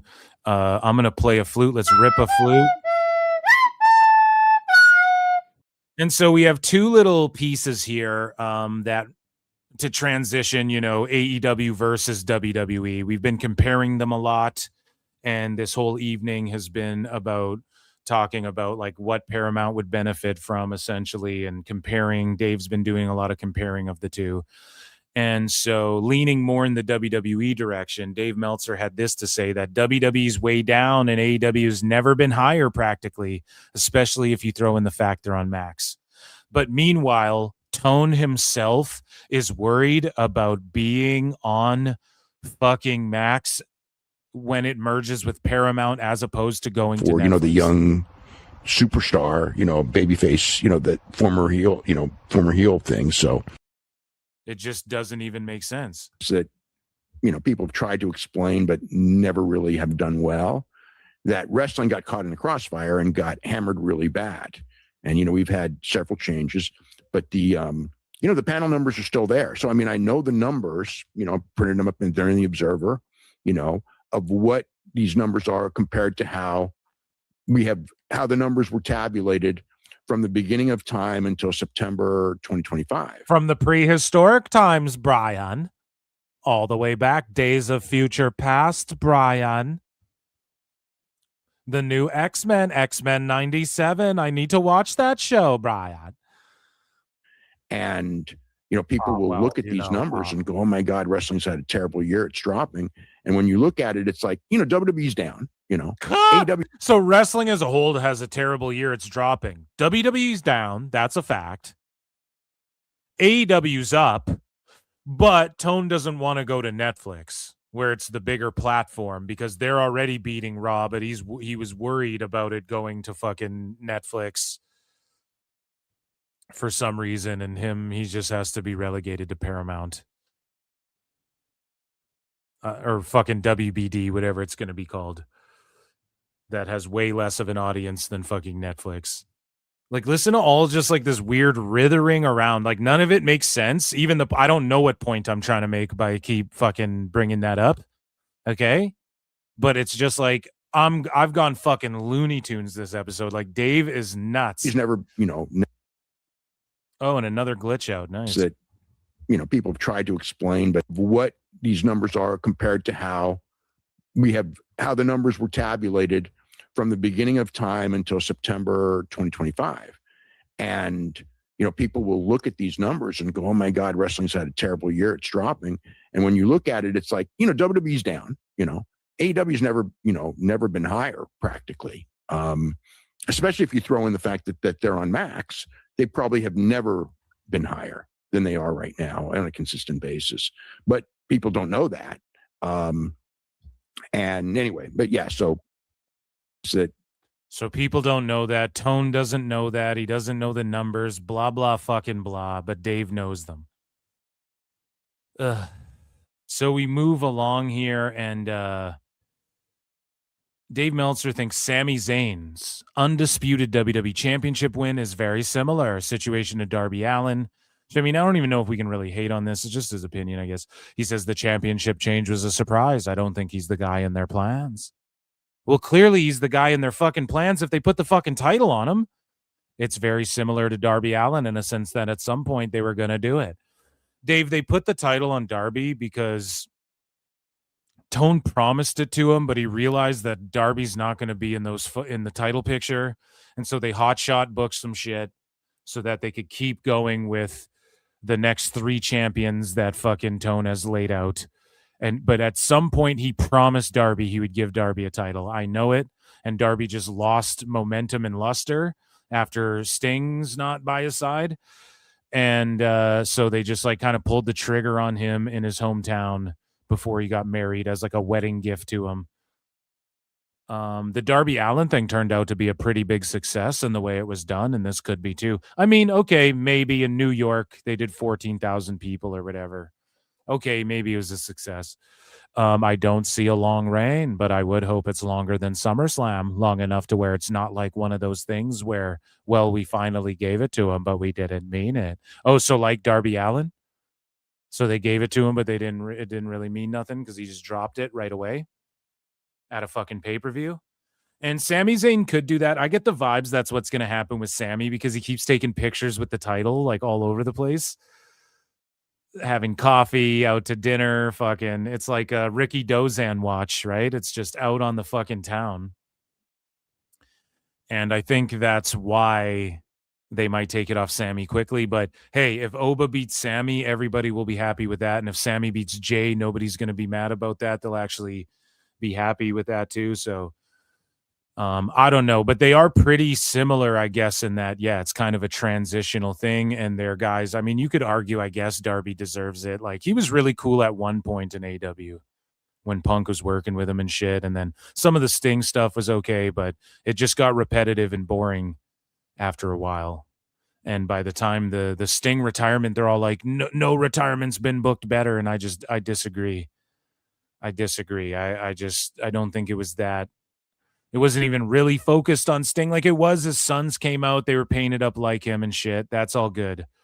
But the most memorable thing is Darby jumping off that shit and falling through the glass, you know? That's the only thing you still see gifs of to this day. To this day. And so speaking of goofy shit here, Dave and Bryan had differing opinions on whether or not WWE needed a video package to show how Danhausen stole money from the Judgment Day. So let's see here. Let's take a listen. I really didn't like him cursing Liv Morgan because at this stage of the game, because they're trying to get this curse thing so over and him so over, the minute he cursed Liv Morgan, it's like, oh, Ego's winning. And I don't really think that we needed that. because it was like, there was no way that Liv Morgan was going to win, and they gave it away. Well, that's why you curse her as well. It's not giving it away, because this is the problem. Again, this is this JD from NY shit. Like, Dave is sitting here talking about how it's so predictable, and well, Kenny's just winning the title on Wednesday, guys. Don't even tune in. Kenny's winning, and we know he's winning the belt. It's not at Redemption. Ring the bell. Alert, alert. Kenny Omega is fucking winning the belt, letting it be known and talking about how it's so good that Tone's doing predictable shit. But then they found a way to make the predictable, like, it was so predictable. Io's going to beat Liv, then call out Liv because she beat her. So why wouldn't you go after the champion that you fucking just beat? It was obvious. So then they just put the Danhausen curse on her, and then it gets the Danhausen curse that's so over. They're talking about having fucking Danhausen floats at parades, and they're doing New York Knicks merch with him and all this shit. Like, come on, Dave, man. This is where you go with the comically predictable, on the nose, continuing the Judgment Day story along with Danhausen, and also getting the curse more over, which is super like mainstream Stephen A. Smith over.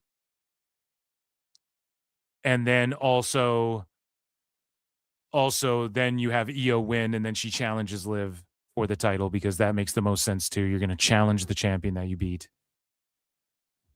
Fuck, That's exactly what happened. She slapped. Good for me, not for thee. You cherry pick when fucking predictability's good in AEW, and then you hate on it when it's predictable in WWE, but it's good.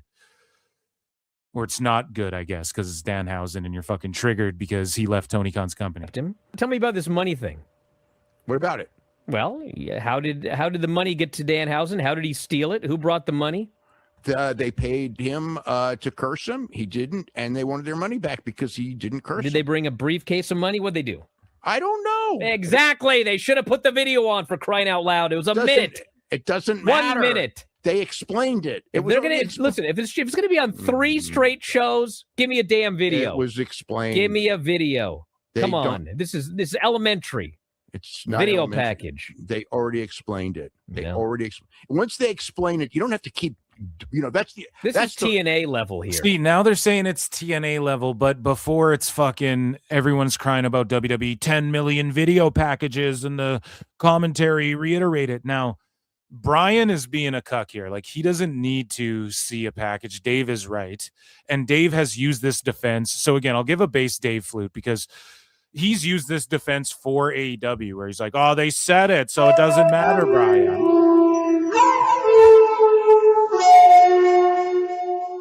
But, like, you have to understand, too, like, WWE, they're doing a fucking angle here.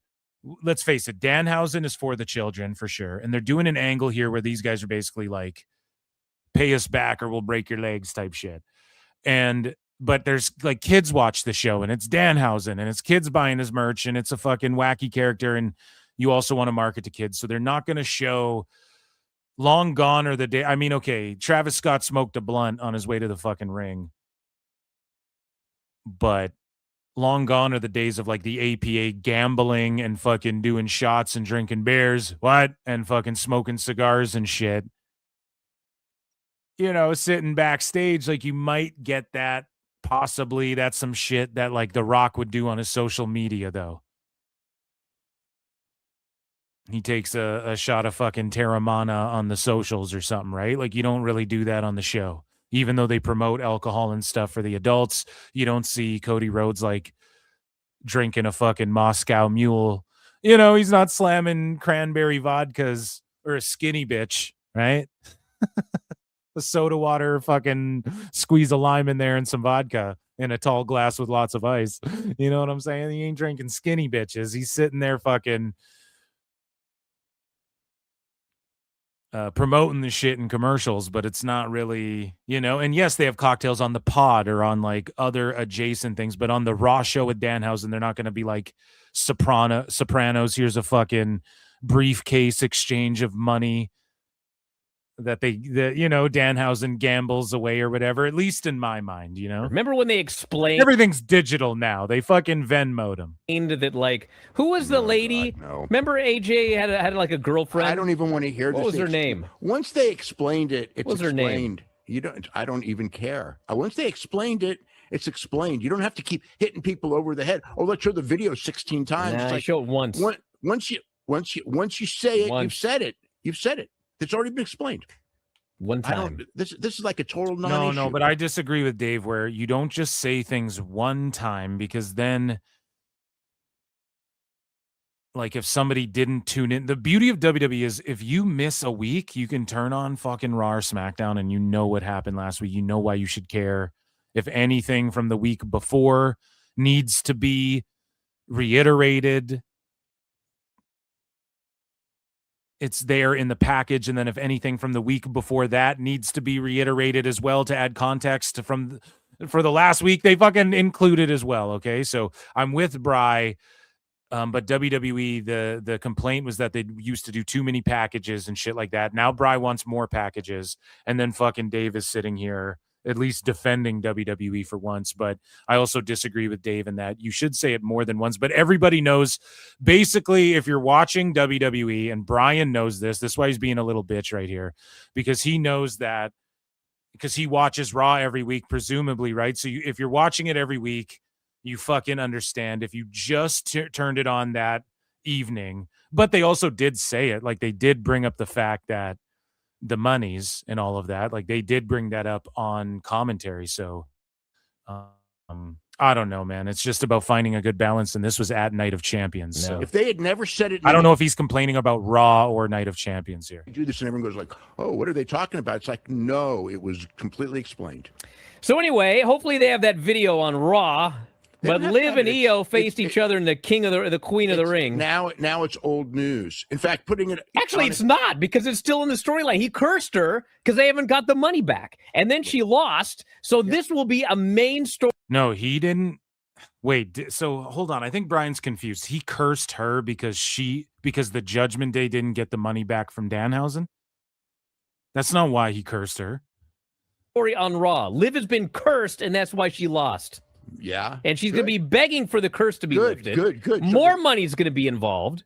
Well, I don't know about that, but the whole point is if that, so that, as far as that goes, that's just going to be, they could show the thing that happened here. They could show the curse thing on Monday, and they don't have to do So that. someone in chat is elaborating here. Kaiju So Shingeki says, Bryan Alvarez didn't pay attention. Los Garza are mad because they were betting on those basketball games. Yes, I knew gambling was involved. Where Danhausen was doing curses, there was no exchange of money on TV between wrestlers. Boom. There you go. If AEW gets Paramount deal, I will wear a shock collar, get on all fours, and bark like a dog while I let Dave press the shock button. See, this is why I know not to doubt you when it comes to specifically the whole Paramount. It's been called to a T, Zero Dark, whoever you are. And yeah, I don't know. Oh my God, it's the greatest thing I've ever seen. Kaiju just explained why fucking Brian is off base here. And this is what I mean. Like, I don't know if these guys watch the shows all the time. I don't want to pull elitist, like, watch the fucking show and blah, blah, blah. But it's like, come on, man. That's not why Danhausen is cursing her. I think you're just misinformed. It's been explained. It's already They don't need whatever. to show it. It's been explained. Liv and Io for the Queen of the Ring. You know, And the way Brian's being condescending here, I've stuck up for Bri too many times. He thinks he can condescend Dave and shit. No. You're still a fool too, dude. Okay? You're still very short-tempered. Absolutely. Brian. We're watching you. We're looking into you, Bri. I will say this: if they're gonna have Danhausen be like this main character against Judgment Day, that really devalues Judgment Day a lot. But what about Judgment Day, though? They did give fucking him some human monies, too. So maybe there should be money exchanging. You just don't need to see it. You don't need, that's like mafioso type shit that just doesn't, it's a wrestling show for kids. You know, Danhausen's a fucking Simpsons character. So it's just not, it's not what you do. So Bry melts down some more, and he's like, with all due respect, WWE, fuck you. So here's Bry crying, Brian. ESPN spent way too much money on WWE. Now they got to try and figure out how to make some of this money back. And so that means incessant commercials on these shows. And so I think that was always the plan. Everything's incessant commercials. Have you been on YouTube lately?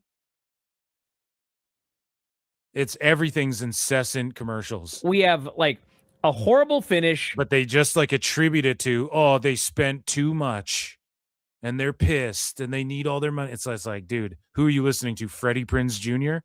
That's who said that. That's who made that rumor up. Freddie Prinze with Jeff Dye, who were fucking clapping like seals in the front row. Tone gave them tickets to not this last pay-per-view, but the one before, I believe. And Freddie Prinze was the one like, man, my dudes in fucking at ESPN, at Disney are saying that ESPN's fucking licking their wounds over this shit. And then Dave ran with it. A dead crowd and a horrible match in front of a dead crowd, 3 straight. And I'm like, let's just get this show on the road. Let's get it over with. But of course they can't. And so I sat through commercial after commercial after commercial after. There's one match left. Like, can we just get to it? Nope. Commercial. And then after all that, I'm like, okay, commercials are done. Can we watch this match now? No. They're like, hey, everybody, let's take a look at how the Arabic announcers are calling this show. I said, what? Let's take a look. Yeah, you guys just, I don't know, that's more of the sports-based presentation, Bry. So I know you guys think, oh, AEW's real wrestling, the sport of pro wrestling, bruv. So that's just like a sports element because it's sports and entertainment. And like, I don't like Adamania either. Okay, I'm not a big fan of, constant ads all the time like any fucking human being. All right. At the same time, though, I think it was paced much better. He's talking about Night of Champions here, right? So it wasn't as egregious as like WrestleMania. I don't think we were missing entrances at Night of Champions. And I think this was ESPN's plan the whole time. I don't think it's because they're like trying to cover their neck. At how the Arabic announcers are calling the show. Yeah, he can't believe it. Like they do that for fucking hockey. You get the French commentary.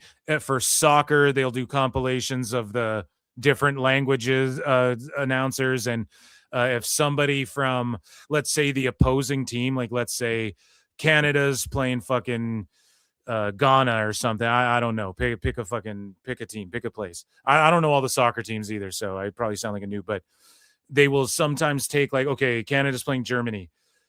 The German guy scores a goal on Canada. And then Canada's broadcast, or like America or name whatever, will take the German guy's thing and then fucking air it on their broadcast and go, look how funny and turnt this guy got for this goal.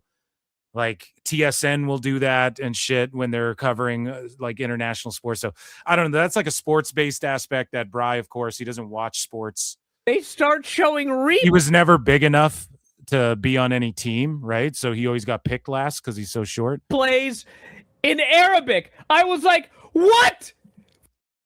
I can't take it. I left. I walked out of this house. I left. I couldn't fucking take it anymore. That's where we're at now. We haven't wasted enough time. Now, let's see how the announcers are calling the show in Arabic. You know how they're calling the show in Arabic? They're calling it in Arabic. If I wanted to watch it, I could have switched to the language. What the Thank God they didn't have like 9 announced teams, and they could have said, well, let's see how they're called in French. They do that. Sports do that, bro. Fucking Brian's just... These guys are in such a bubble. That's why it's hard for them to like wrap their brains around, Brian. Like the Paramount stuff and all of that. Like they're just cooked. They're cookie monsters. Hey, you know what let's do next? Let's see how they're calling the show in Spanish. They don't like watch sports and shit. I don't... You know. I'm like, what in the going on? And then I swear to God, I left. I walked up the fucking hill. Yeah. I walked that way. I walked around an entire fucking neighborhood. I walked back. Dave and Bry went up the hill, both with $1.25. Dave came down with $2.50. That hoa. I walked down the fucking hill. I get in. We still hadn't got through the ring entrances. Why are you walking up hills, you fucking creepy weirdo?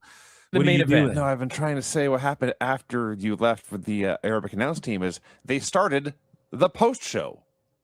You go to Big E and his friends at the podium talking about what a great show it's been and how excited they are.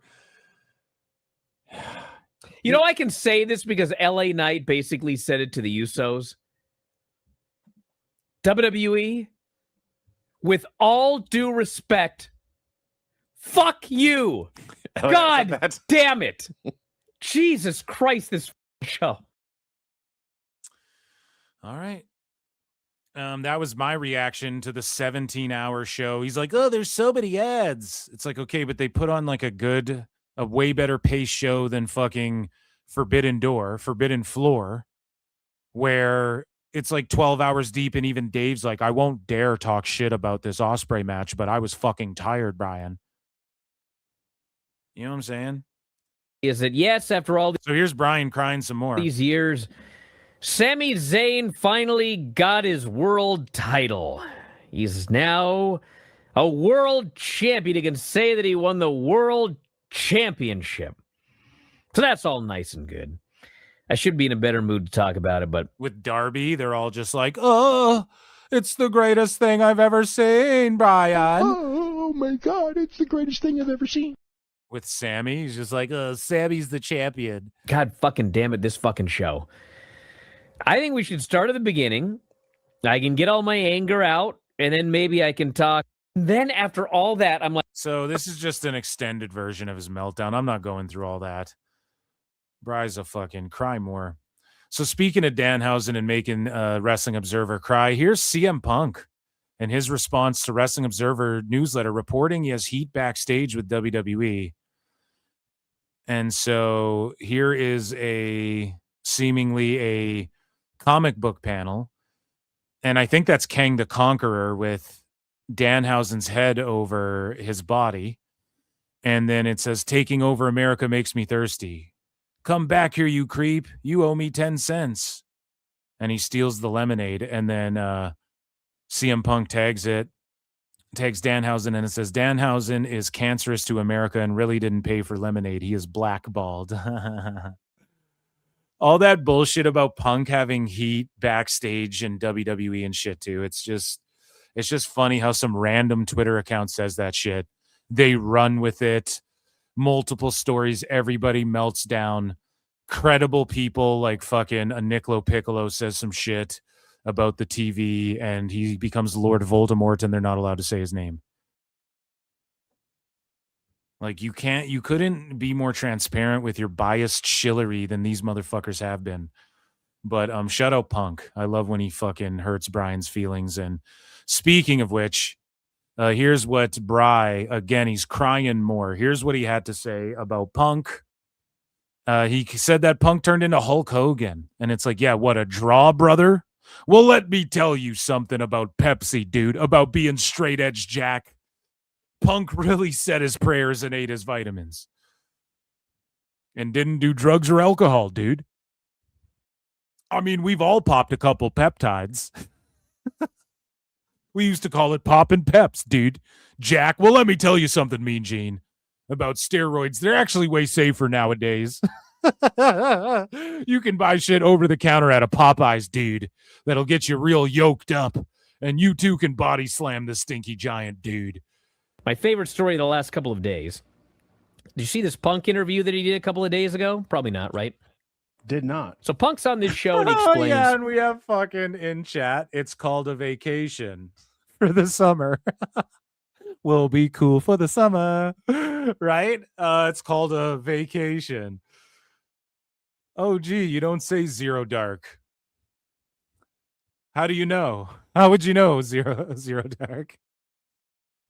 We were doing this match in Brazil, and he says we haven't been back to Brazil since. Phil Brooks, yeah, dude. Phil Marks and Phil Brooks, head of the Phil Council. No Philly P. He's not allowed. Because or Darkside Phil. They've been banished into fucking obscurity. there was an incident where Chris Jericho got a hold of a Brazilian flag, and I'm not sure, I forget exactly what he did, but he did something.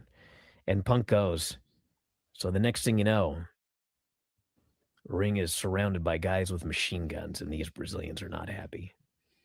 And basically his story is like, they told us, man, you guys got to get out of there. It's looking bad. But Jericho didn't want to go home. He was going to keep doing the match.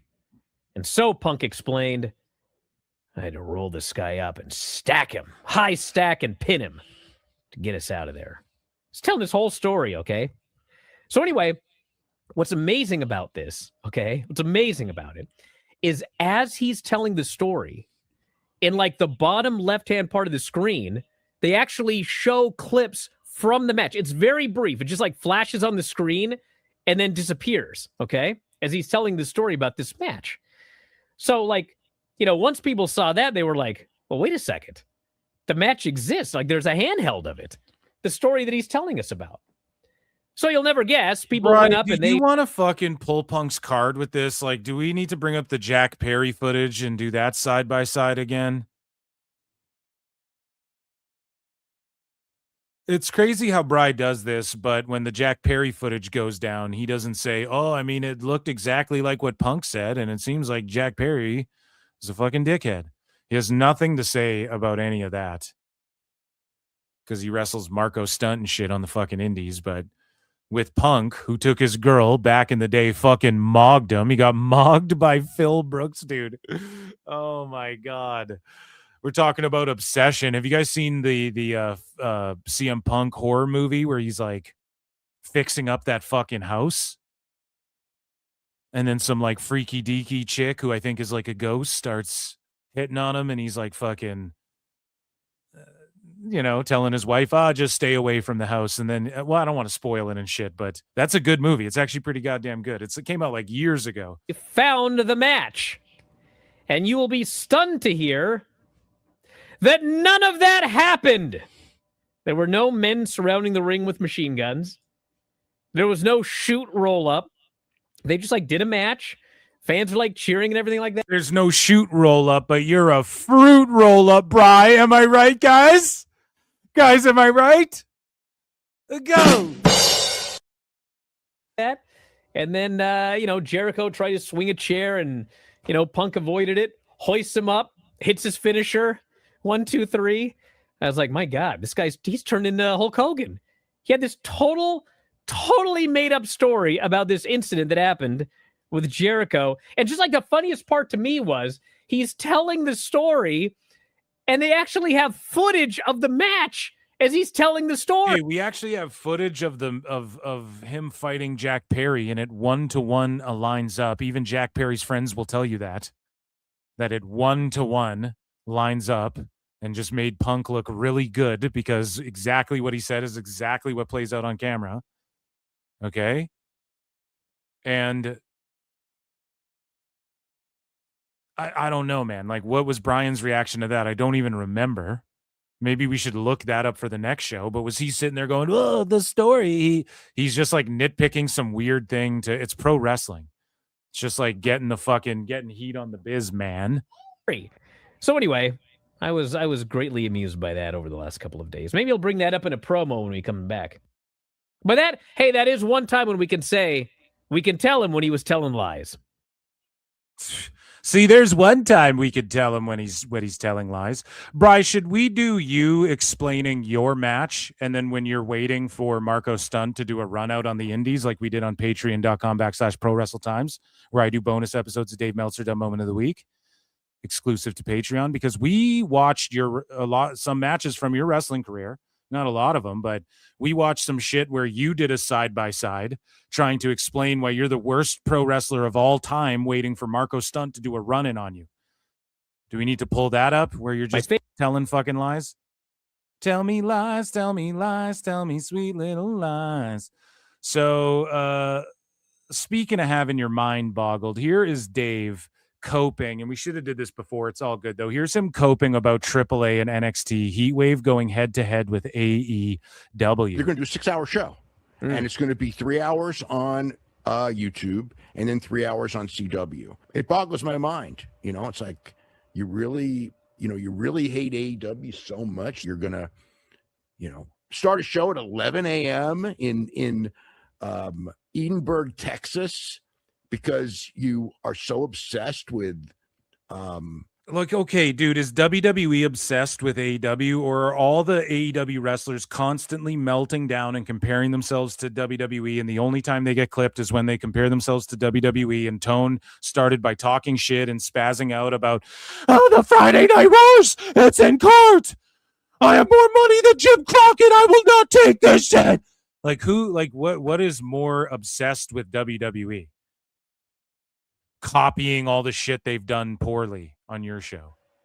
Maybe costing like 3,000 or 5,000 buys out of 185,000. See, so he's saying already. Okay, so I fucked up. I thought he was saying Forbidden Door was going to do 185,000, but he's already talking about All In doing 185,000. Meanwhile, the fucking ticket sales are the lowest. The Google trends are the lowest. The hype is the lowest.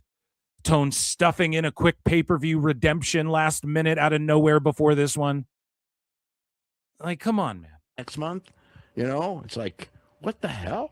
But, that's, I guess their strategy is that, we would rather be bullies and lose audience. We're going to be bullies. So how are they bullies if they keep losing and you keep saying they need to lose, or pardon me, they need to learn their lesson, Dave? So remember, Dave keeps saying, WWE should learn their lesson. I can't say I didn't warn them if they studied and learned. Baby, learn. Meltzer Inferno. But somehow they're the bullies. So NXT and AAA are the bullies to AEW's WrestleMania Super Show All In. That's like saying that a GCW show that pulls up to Vegas night one of WrestleMania and does a show that night while WrestleMania's on for fans who aren't going to WrestleMania but are there to party and are going to wrestle later. That's like saying that is being a bully to WrestleMania. If we're to believe the way you present AEW, Dave. But somehow the developmental and the fucking company from Mexico, CMLL can't bully WWE, right? So somehow you're conceding that NXT now all of a sudden is bullying AEW. What are you saying about AEW? It's just like these Freudian slips where he just fucking like really admits the truth, but then he like dances around it and doesn't just say it, but he admits it in his fucking cope. You need a John Cena hair. You are coping and seething. You just can't accept what you're seeing.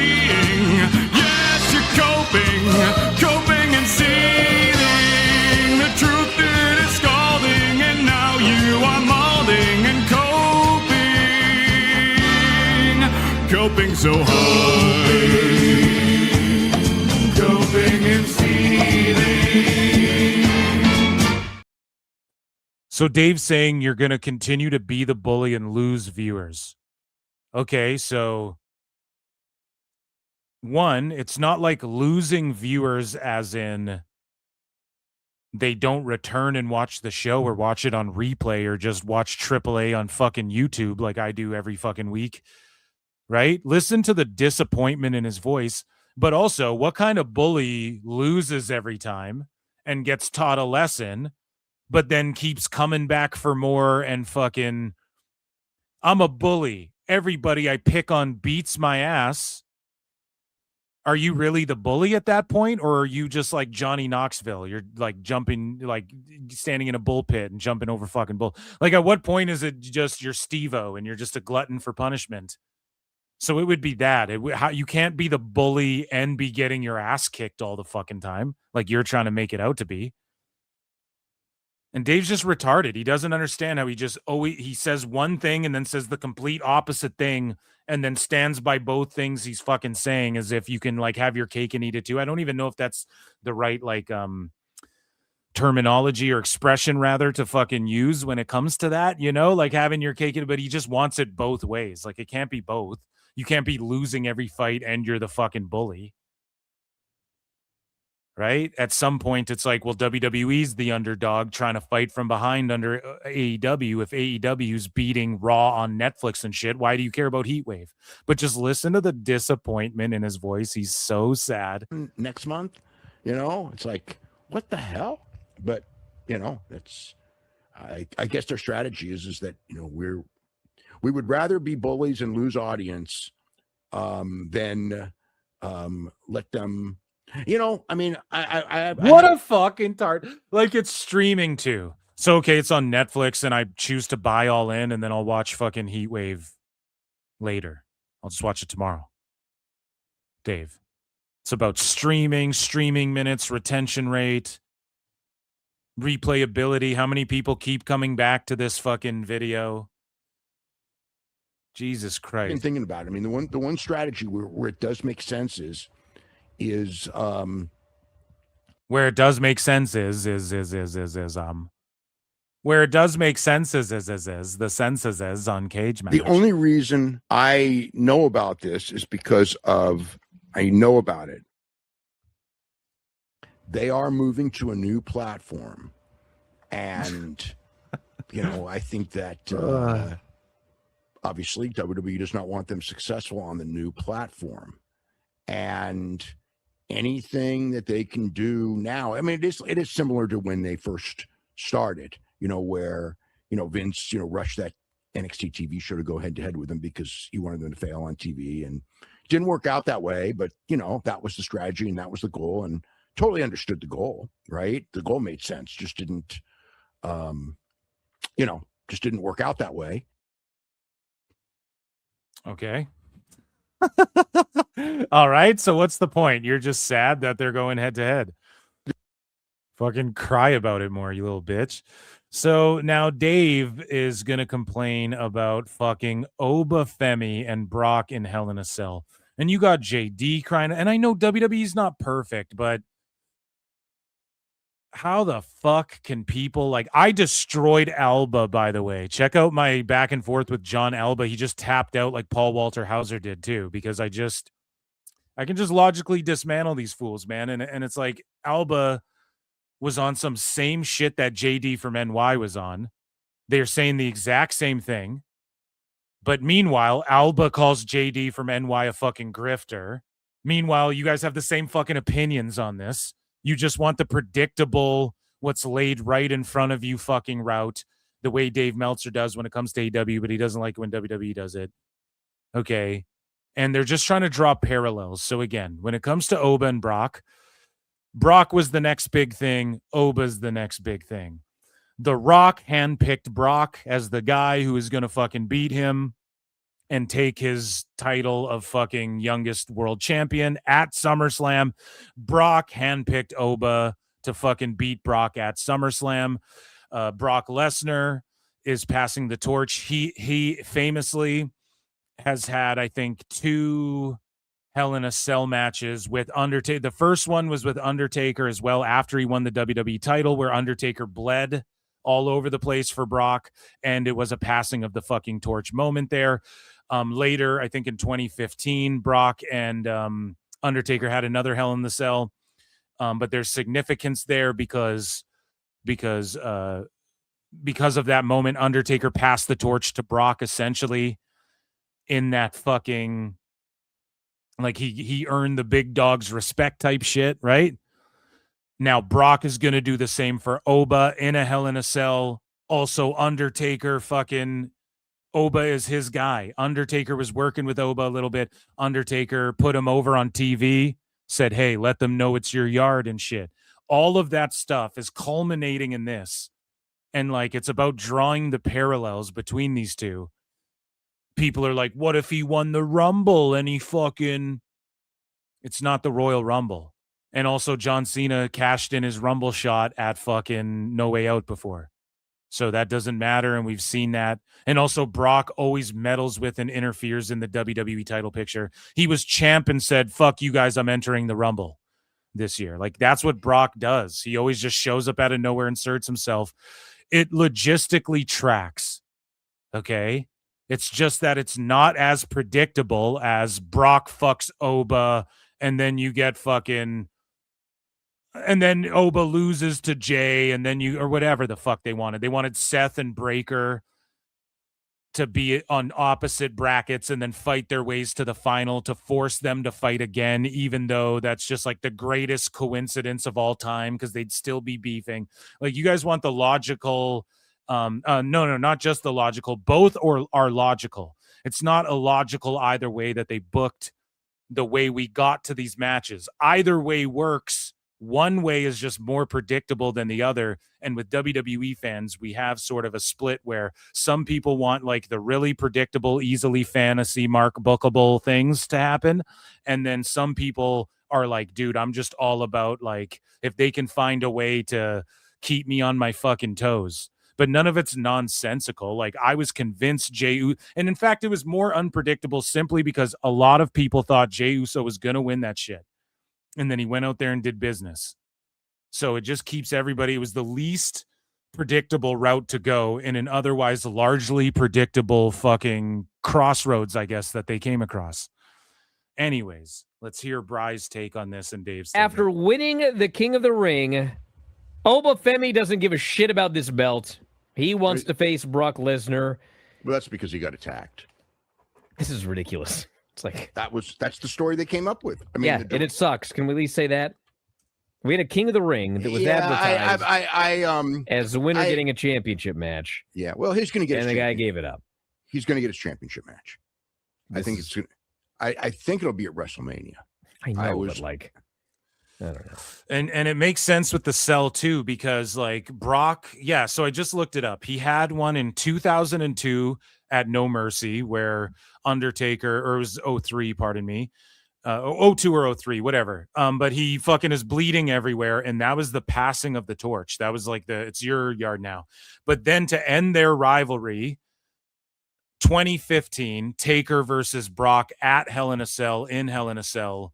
Brock got the win as well to put a stamp on the rivalry. So this is doing both.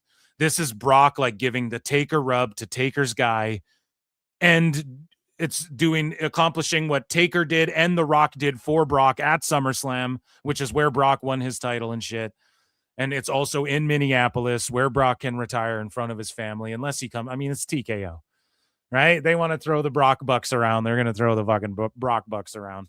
But it just makes so much sense to me. And we got here regardless. Like, what do you guys want to see Jey Uso pin Oba? Then you all would have cried about that. You know? Well, you want to see Seth get crowned King of the Ring? You'd all just cry about that and be like, why can't we make new stars? It's advertised as a match where the winner gets the main event at SummerSlam for the title. Yes. And this guy got beat up and he was like, I don't want it. I'd rather face this guy in a Hell in a Cell match. It's not that I don't want it. It's I will get to it later. This is what Alba tried to say. Oh, imagine you're just like win the Rumble and you're like, no, I don't want it then. Cena did that. He's like, I want it at No Way Out. Yeah, dude, that can fucking happen. Like, and it's like not the. Here's the thing. He didn't go, I don't want the title shot. He said it can wait. It can fucking wait. That's what he said. Right. And I said to John Alba, I was like, dude, Thanos isn't whatever. Forget about Thanos. We can wait. But you had to fuck Ebony Maw up before you could go, he's tearing up the streets. We got to whoop that Ebony Maw ass first before we get to Thanos, dude. Like, it's longevity with Oba. You're just trying to drag this out here. Yeah, well, that was, and not in a bad way, because it's fucking Brock and Oba in a cage. Story. He could have lost, but Brock probably just didn't. Maybe Brock didn't want to make the trip. Or maybe they just wanted Oba not to lose twice. Well, if Oba is not going to win the tournament, he doesn't have to be in it. In fact, we talked about this when they started the tournament. It was like, he won the tournament, so shut up. Why is Oba in this unless he's like going to win? He did. Exactly. Oh, so he fucking win, and he squashed everybody, and that's exactly why they did it, right? Oh my God. Well, and then it was like, well, he's going to win. I guess he'll have to challenge somebody. They wanted him to wear the crown, and they wanted him to which he hasn't put on, by the way. Yeah, he had it. He just carries it. Yeah. I think it sucks. He's the ruler. Dave don't know shit about Wakanda, son. Yeah. Well, I'm not surprised. I mean, it's like doesn't suck. It's like it's not like the first 10th or 15th time this has been done. But it's just how they decide to do their business. I mean, I think from a business standpoint, they got nothing bigger than Roman Reigns against Obafemi, and that's the WrestleMania match most likely. So, did he have to win King of the Ring? Could they have done Lesnar? Could Lesnar have interfered? I mean, they could have. Yeah, I mean, we don't know, though. This is the thing. It's just always like downplaying this before we even see it. I can't stand that shit. It's like, dude, what if Oba beats Brock, then he cashes in at the Rumble, he gets fucked out of his match, whatever happens, then he enters the Rumble at 30 and wins, or let's say he cashes it in before that, and then he fucking enters the Rumble and then he wins it from like number 1, or he comes in at 15 and throws 15 guys out, and then he fucking makes it to Mania to fight Roman. Like, we don't know at all what they even have up their sleeves. So it's like, quit fucking crying about this when it's not bad. He just said it. It doesn't suck. AEW fucking sucks and the booking's confusing. There you go. That's the difference. What's the difference between me and you? You talk a good one, but you don't know what you're supposed to do, right?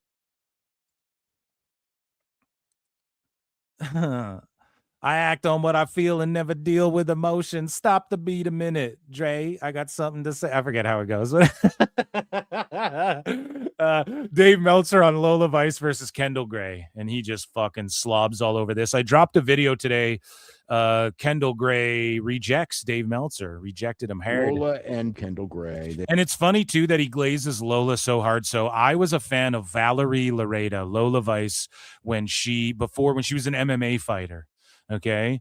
And I was already following her on socials, and I never knew she had any fucking inclination of like wanting to be a pro wrestler, but she brought that fucking character, her sassiness, her dancing, her booty shaking and all of that. She'll knock a bitch out, TKO her, and then fucking twerk on her or whatever.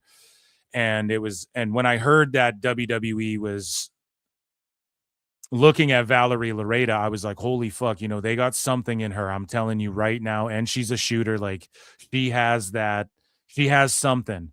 And then to see her develop and become fucking NXT champ, like, I don't know. To me, it's just incredible. I'm such a fan of hers. Kendall Gray's really solid too. She's a really good like pro wrestler. Now, as far as like her character and shit, we need to see more. We need to see her get in some really good storylines and shit. Her and Lola just crush it. They're like a match made in heaven. I'm with Dave on these matches being really good, but like, where was Dave sleeping on Lola Vice before? Like, she was always delivering, man. As soon as they put her on TV, she just was clicking every week. You see her get better and better right before your eyes. And that's almost more fun. Like watching Conor McGregor's rise to the top and then watching him go Super Saiyan mode, hands behind the back, 1, 2, 3, 4 on Eddie Alvarez drop. Like, that's what you want to see. You want to be there for the rise, dude. You want to see Jordan winning the fucking 6 chips. You want to see fucking... you want to see Roman go on this historical run. Like, you want to watch that shit in real time and watch that transformation. And you got to see that with Lola, but Dave wasn't fucking glazing it. Now he's just, oh, Lola's so good. Yeah, because you're finally watching because you like Kendall Gray. That's all that tells me. They were awesome. He's like, the other day, he's like, Kalani Jordan's so good. No shit. What the fuck are you going to tell me that Blake Monroe is good next? Or I guess she's called up now. What are you going to tell me that fucking... Jada Parker's a fucking good pro wrestler? Like, holy shit. Awesome match. As a wrestling match, it was better than anything on Night of Champions. I mean, if you're into the idea that because Sami Zayn won the title, I mean, and that's a world title and that's a big thing to you, obviously you'll like that better than this. But I mean, as far as just the wrestling part of it, I mean, as good as Gunther and those guys are, these two just were, they got great chemistry together. They were awesome. So, like when going into the main event, I didn't think it was such a great show. I thought it was fine, kind of good. And after the main event, it's like, oh yeah, like this is a no-brainer, thumbs up, easy show. It was better than Night of Champions for sure. I mean, I don't know how it would compare to TNA. Obviously, that did not compare to AEW, but anyway, so yeah. But both of those women, I mean, I think Lola Vice should, You didn't even watch TNA. Will be in the main roster pretty Neither compared to AEW, soon, losing and everything like that.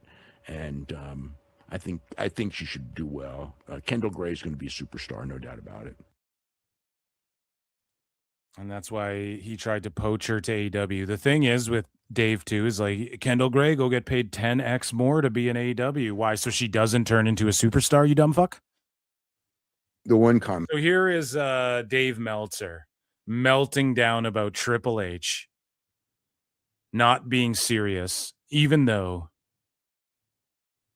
and this is a follow-up to what he said before because he got such backlash, but even though Dave will spend 10 minutes deliberating about why the Meltzer driver isn't called the Meltzer driver because of horrible people, Bryan, on AEW. The one comment, which everyone is pointing to, I just thought it came off really bad. It's like, because like my rule when it comes to wrestling is that you, before you say anything and you make your analogies, you go, if I was the NFL commissioner, if I was the head of, movie studio, would I say this and put these same words in there? And if it comes off, goes, man, this is stupid. That means don't say it. I mean, could you imagine, people like the head of a movie studio or so like Dave, everything you fucking say ever, or the producer of a big movie going like, oh, you people are thinking too much about the movie. Just sit there and enjoy it. It's like, that's literally what people fucking do say about movies. Charging hundreds of dollars, even thousands for tickets. And you're telling people. And that's not what he said, Dave. He didn't say that. You're just like embellishing the truth, you fucking liar. Dave always lies. His biggest one is embellishment. You're embellishing the fucking truth. He never said that. Not to care about it. It's like the entire idea of every single thing mass produced to make it work is to get people to care. Imagine Dave, who has to vote Triple H in for bragging about record gates, and he's literally talking about how they're charging hundreds and thousands of dollars. So people don't care, Dave. They're spending thousands of dollars because they don't care. Well, they're just new, stupid minorities, Bryan. That's what he said about the UK crowd. They're all new fans. They're all dumb. They're just there for entrances and video packages, and it's mostly minorities. And it's like, whoa, dude. So now he's just like explaining to Triple H how to get them to do what? Spend hundreds and thousands on tickets. Tone charges $43 a fucking ticket for his pay-per-view and shit. They charge hundreds and thousands, and you're going to explain to them what Triple H needs to do for them to keep doing what they've been doing that you were crying about voting him most disgusting promotional tactic, bragging about gates. Now you're trying to explain to him how to fucking get a gate because that's what matters now all of a sudden. Dave, you're a dumb fuck. You're a shill. You just select what matters. You have different criteria for different people. Okay? Tone's a billionaire who tongues your taint, and you fucking are just tickled by him and smitten by him, and he can do no wrong. Triple H is a guy who thinks you're a fucking mark, and he gives you a designated stooge to lie to you. And it's a problem that he's selling tickets for hundreds and thousands of dollars and talking about what kind of gates they're doing. And it's a problem when he says, don't take everything so seriously because he should be worried about the hundreds and thousands of dollars for tickets and the gates he's doing. Which is it, bro? And you're telling them, oh, you're too busy trying to care about this. It's like, that's the whole freaking idea. That's the reason your company has been so successful, is because you've been able to manipulate people to care. Now you're mad. So now it's manipulating people to care. Now you're mad that they care. He's not mad. You're mad. Have you gone mad? Are you mad? He's fucking mad, bro. Meltzer's mad as fuck. Triple H was not mad. He was like, why do we really care? Time to play the game. It's just time to play the game and enjoy ourselves. It's all about the game, and if you enjoy yourself, it's all about control, and if you can enjoy yourself. That's all Triple H is doing. He's kind of laughing about it. Dave's like, when you're mad, no, you're literally projecting again. You're mad that he wasn't mad, and he said, don't take it serious. And also, nobody cares. Nobody fucking watched him say this and goes, oh, I'm not going to buy tickets. This wasn't something he said on their TV show. This is something he said on a podcast. They care, it's like, just consume what we give you. And it's like, that's not what he said. He didn't say consume what we give you. He just said, try to have fun with the fun thing that we did. They're gonna, I know the arguments that they have. They're big thing. And it's a valid point. It's the Jey Uso, right? It's like all these people and social media rip on Jey Uso, right? And then you go in the building and it's just like these people go crazy for him. And it's like, you if I'm going to listen to the people in the building, and it's like you, if I'm going to listen to the people in the building, Dave, it's about both. And the people online disliking, like, we don't even know where the fuck that's all coming from. That could be like, all the AEW fans love WWE. That could be like AEW fans too, just hating on Jay because it's the antithesis of what they like in wrestling. And I'm not saying just AEW fans, like there's not that many of them to fucking ratio a video that much, but we don't know like where that's all coming from. And Dave's like, if you just listen to the fans in the building, yeah, those people who spent the hundreds and thousands, those are the people just laying back and enjoying themselves.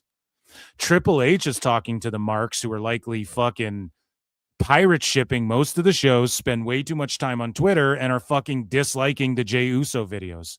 Those aren't the people in the building spending the money. So again, you're ass backwards. And you're trying to explain to him what he's done successfully that you voted him as a disgusting promotional tactic for doing a year ago. You're cooked in the fucking brain. The only reason I know about this is because of I know about it, or I'm gonna. And again, the people in the building aren't 100% either, but they're still the ones that you're going to listen to more, or people trying to exactly. So the ones paying top dollar and fucking having the most fun and not complaining and being like, I fucking love WWE. So that's who Triple H was talking to. The people already not taking it as serious and just enjoying their fucking time and yeeting and going nuts. Like, what? Tell me that some guy who's over is not over. I'm listening to people in the building, okay? Every time. They don't do that. That's what AEW does, Dave. Oh, okay, so we listen to the people in the building and Ospreay's not over and the zero reaction for Garcia and a bunch of these fucking goofs is what we should listen to. Okay, Dave, we'll do that. Because the people in the building are saying the people are fucking over. WWE is reluctantly like, fuck, we got to push LA Knight more. He's so goddamn over. We got to keep him in the They have so many over people that they can't fucking push all of them. All of the people that all of the fans want and shit. They don't even have enough real estate television-wise to push all these fucking people that everybody wants to see be world champion. But you're sitting here trying to explain how they should do something better than what they're already doing that you're complaining about. It's fucking just mentally ill.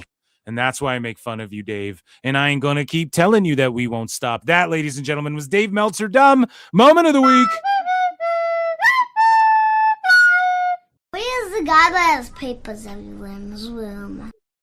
Thank you all for being here. Patreon.com/ProWrestleTimes. Thank you for all the super chats and support. I will see you guys on the next one. Be good.